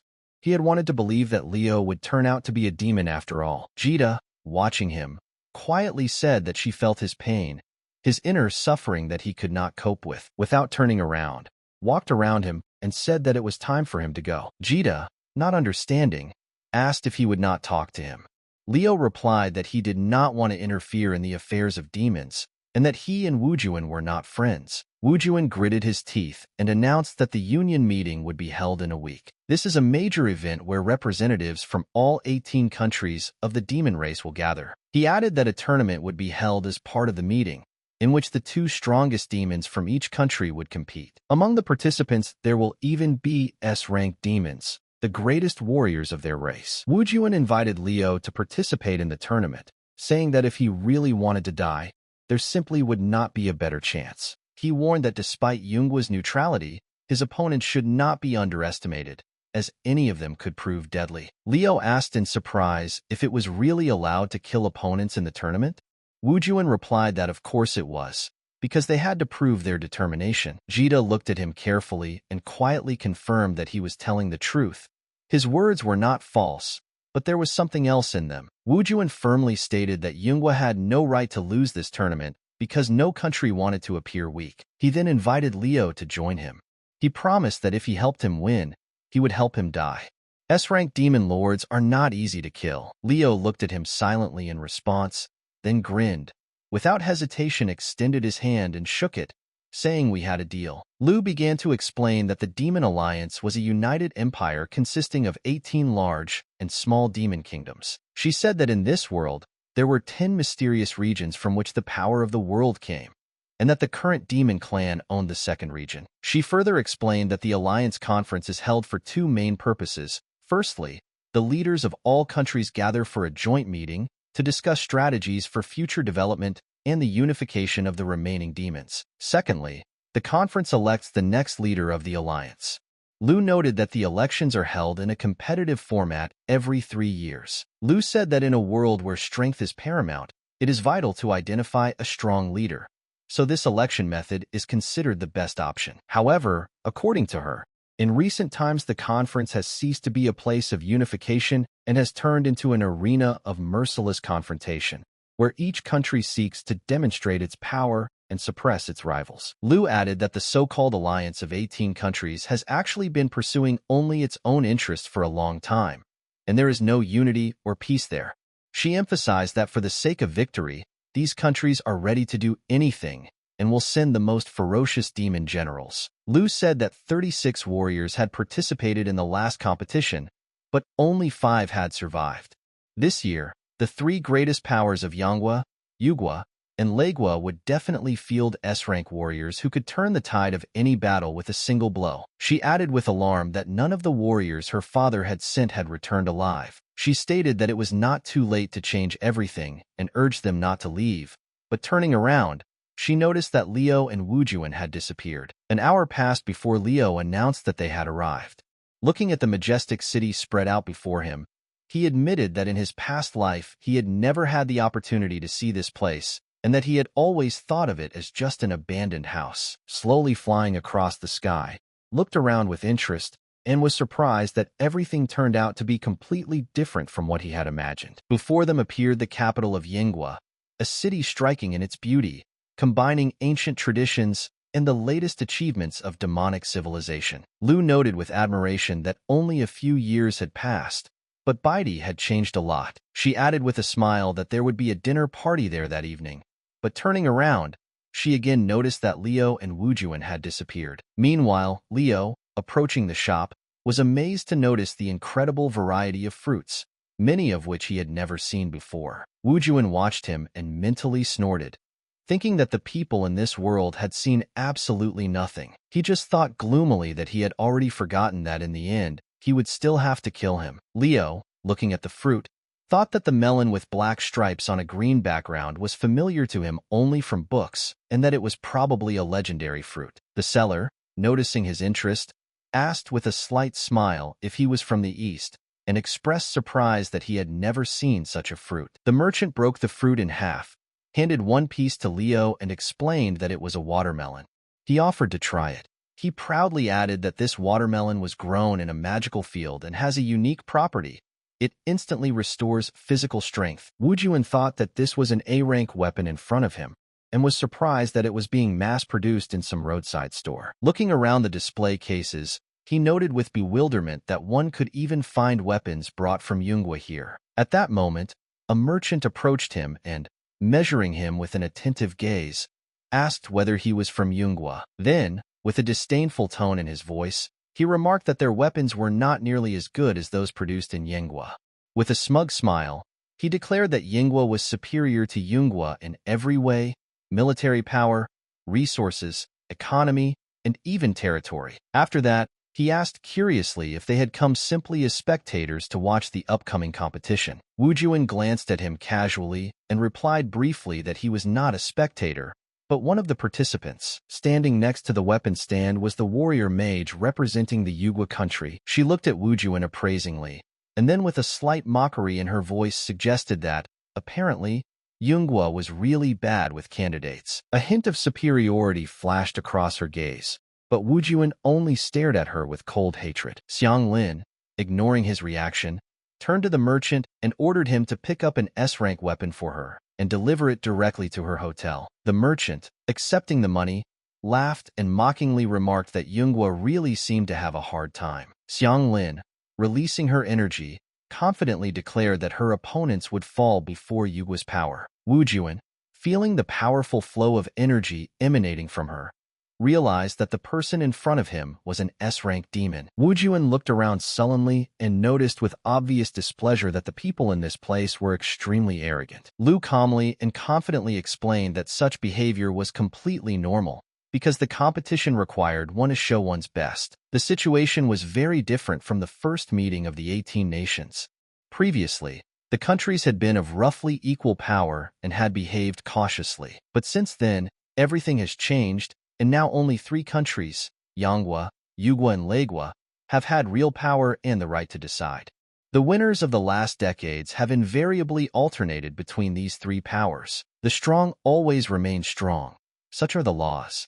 The alliance competition stipulated that the winner would receive the advancement stone, which accelerates the development of S-rank demons. But in addition, the leader of the victorious country became the commander of an army of 18 states, led the army of the alliance, and received the key to completion. The winning country will receive more S-rank representatives and increase its national power. The state that took first place received the right to destroy members of the alliance with impunity, as well as full access to the mineral resources in that place. Leo, not quite understanding what place exactly was being talked about, asked in bewilderment what exactly was meant. Lu explained that this was the tallest building in the entire demon clan, a place of great importance. Suddenly, a boy standing nearby asked, "Is this Cyanbul's hotel?" Who was standing nearby irritably crossed her arms over her chest and noticed with obvious displeasure that strangers had come here again. Wu Juan muttered angrily that he couldn't stand this woman and asked if he could finish her off immediately. Lu, noticing his condition, worriedly told him to calm down and not to give in to provocations, reminding him that aggressive behavior before the start of the game would lead to disqualification. Wu Juan, growing increasingly angry, moved towards her, expressing a desire to beat her up. Lu, realizing what his temper could lead to, hurried to grab his arm, trying to stop him. Meanwhile, Leo kindly confirmed that this was indeed Zyamble's hotel, and with mild curiosity asked the boy if they had come here to participate in the competition. The boy nodded happily, saying that they were representing the Yugo country. Leo, approaching him and smiling, calmly said that if they were destined to meet in the arena, he asked not to spare him.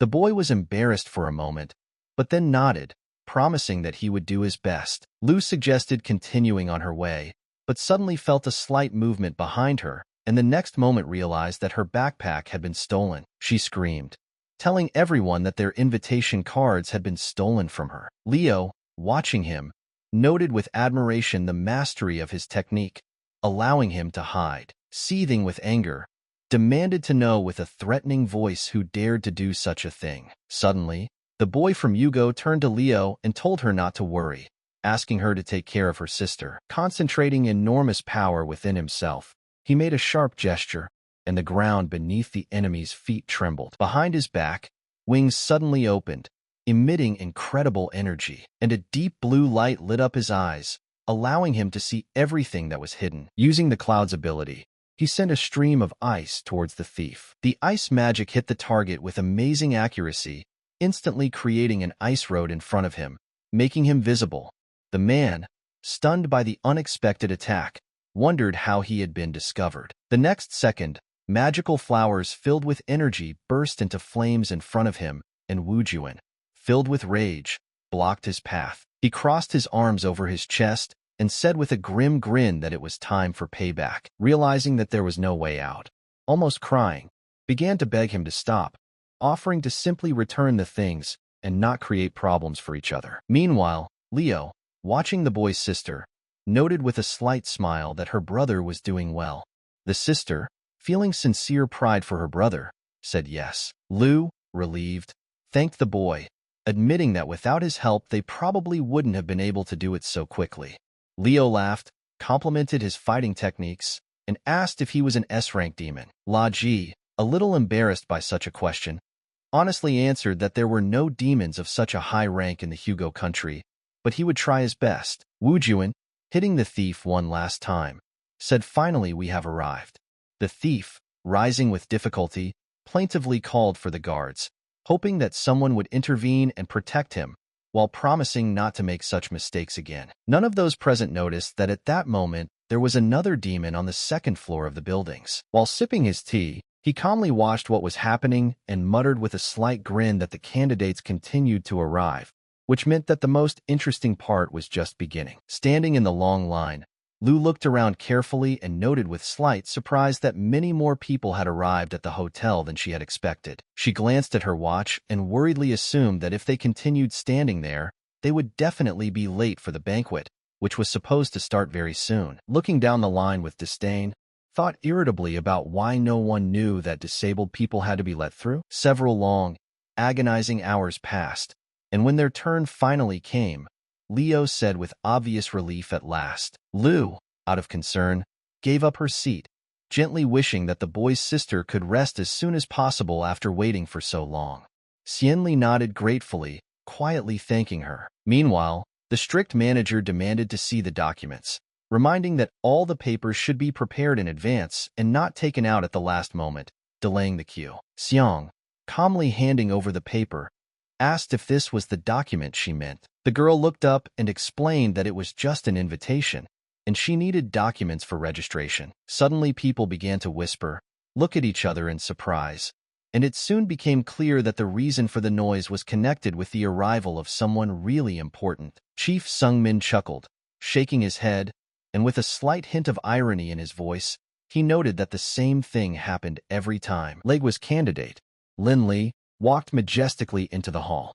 His appearance caused a stir, and people began to chatter animatedly, calling him the most famous contender for victory. The guards immediately began to move the crowd to the sides, demanding that they make way and let Lin Li go ahead, without delaying him for a second. When he approached La Ji, his gaze changed abruptly, and something cold and piercing appeared in it. Without further ado, he pushed him aside with obvious contempt and said indifferently to the side. The boy's sister gasped in horror, and then, unable to hold back her tears, with despair in her eyes, she extended her hand, trying to help her brother. But before she could do anything, Leo quietly placed his hand on her shoulder.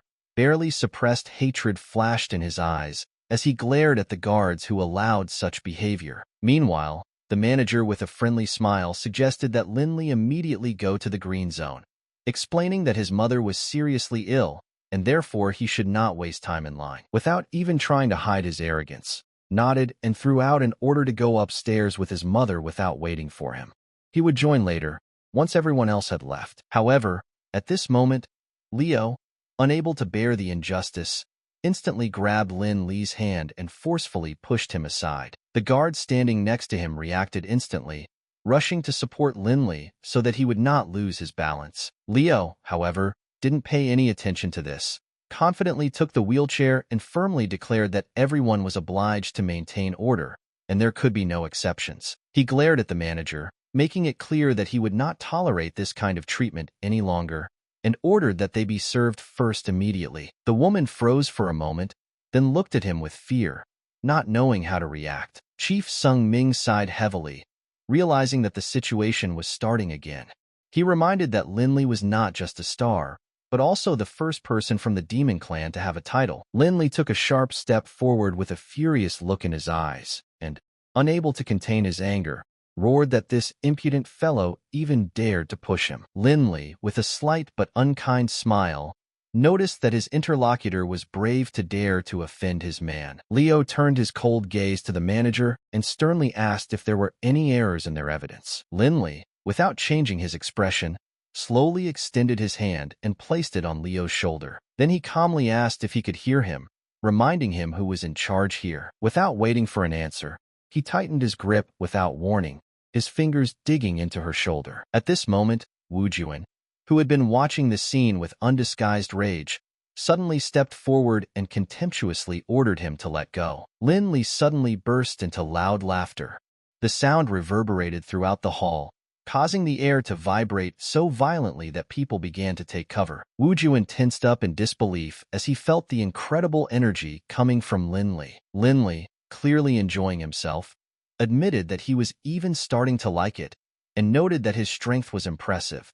He suggested doing it again. The old man reminded that any participant would be immediately disqualified if they started fighting before the official start of the tournament. He then added with an air of importance that Lin Li was a special person with VIP status, so there was no point in making him wait for the paperwork.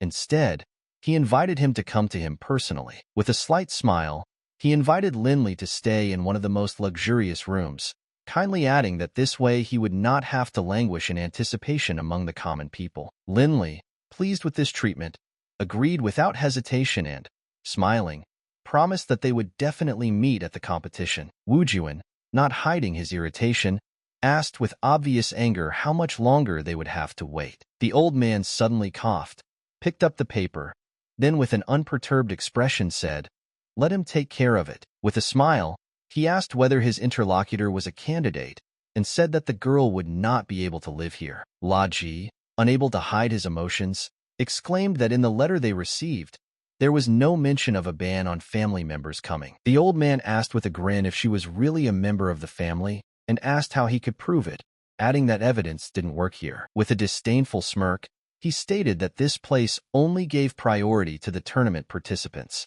Even the Yunghua country and its 2 candidates were only given standard numbers. Leo, hearing this, frowned, clearly irritated, wondering if the old man was provoking them. Losing his composure, grabbed the old man by the shirt and, seething with anger, shouted that they were candidates and had the right to a decent condition. But the old man only slyly asked who he considered himself to be so that they would treat him specially, and asked who had invited them here, suggesting that they go home. He added that if he wanted to hit, then let him try, but warned that this would lead to disqualification from the tournament. Wu Juan gritted his teeth, angrily unclenched his fist and let go, but the old man, displeased, reminded him that they had come for the competition, not for drinks and food. He expressed annoyance at the idea that these children were capable of anything at all, and suggested that perhaps this was the first time they had seen such tall buildings. He declared that the opportunity to come to their country for free was a real blessing for them. Wu Juan, barely containing his anger, bitterly noted that candidates could not raise their hands, otherwise they would be disqualified, and he realized that this was precisely why the old man was so insolent. The old man's face changed abruptly, saying that without the tournament he would never have gotten here. He added that it was high time to kick the countries of Yunghua and Hugo out of the alliance. Squeezing his fingers tightly on his face, hissed furiously that he would destroy him. But before he could finish speaking, the air suddenly flared with incredible force. Lu used her ability to make the old man fly into the air, and then with one sharp movement, she pulled him straight into her arms. She grabbed his face and, squeezing it slowly, declared in a menacing voice that she was not a candidate. Her figure soared above everyone, and with a voice full of authority, she loudly declared that she was the ruler of Yunghua. With incredible force, she threw the old man to the ground. Lu said she was the successor to Lu Yun, the first leader of the 18-nation alliance. She added without a shadow of a doubt that she had every right to execute him right here and now.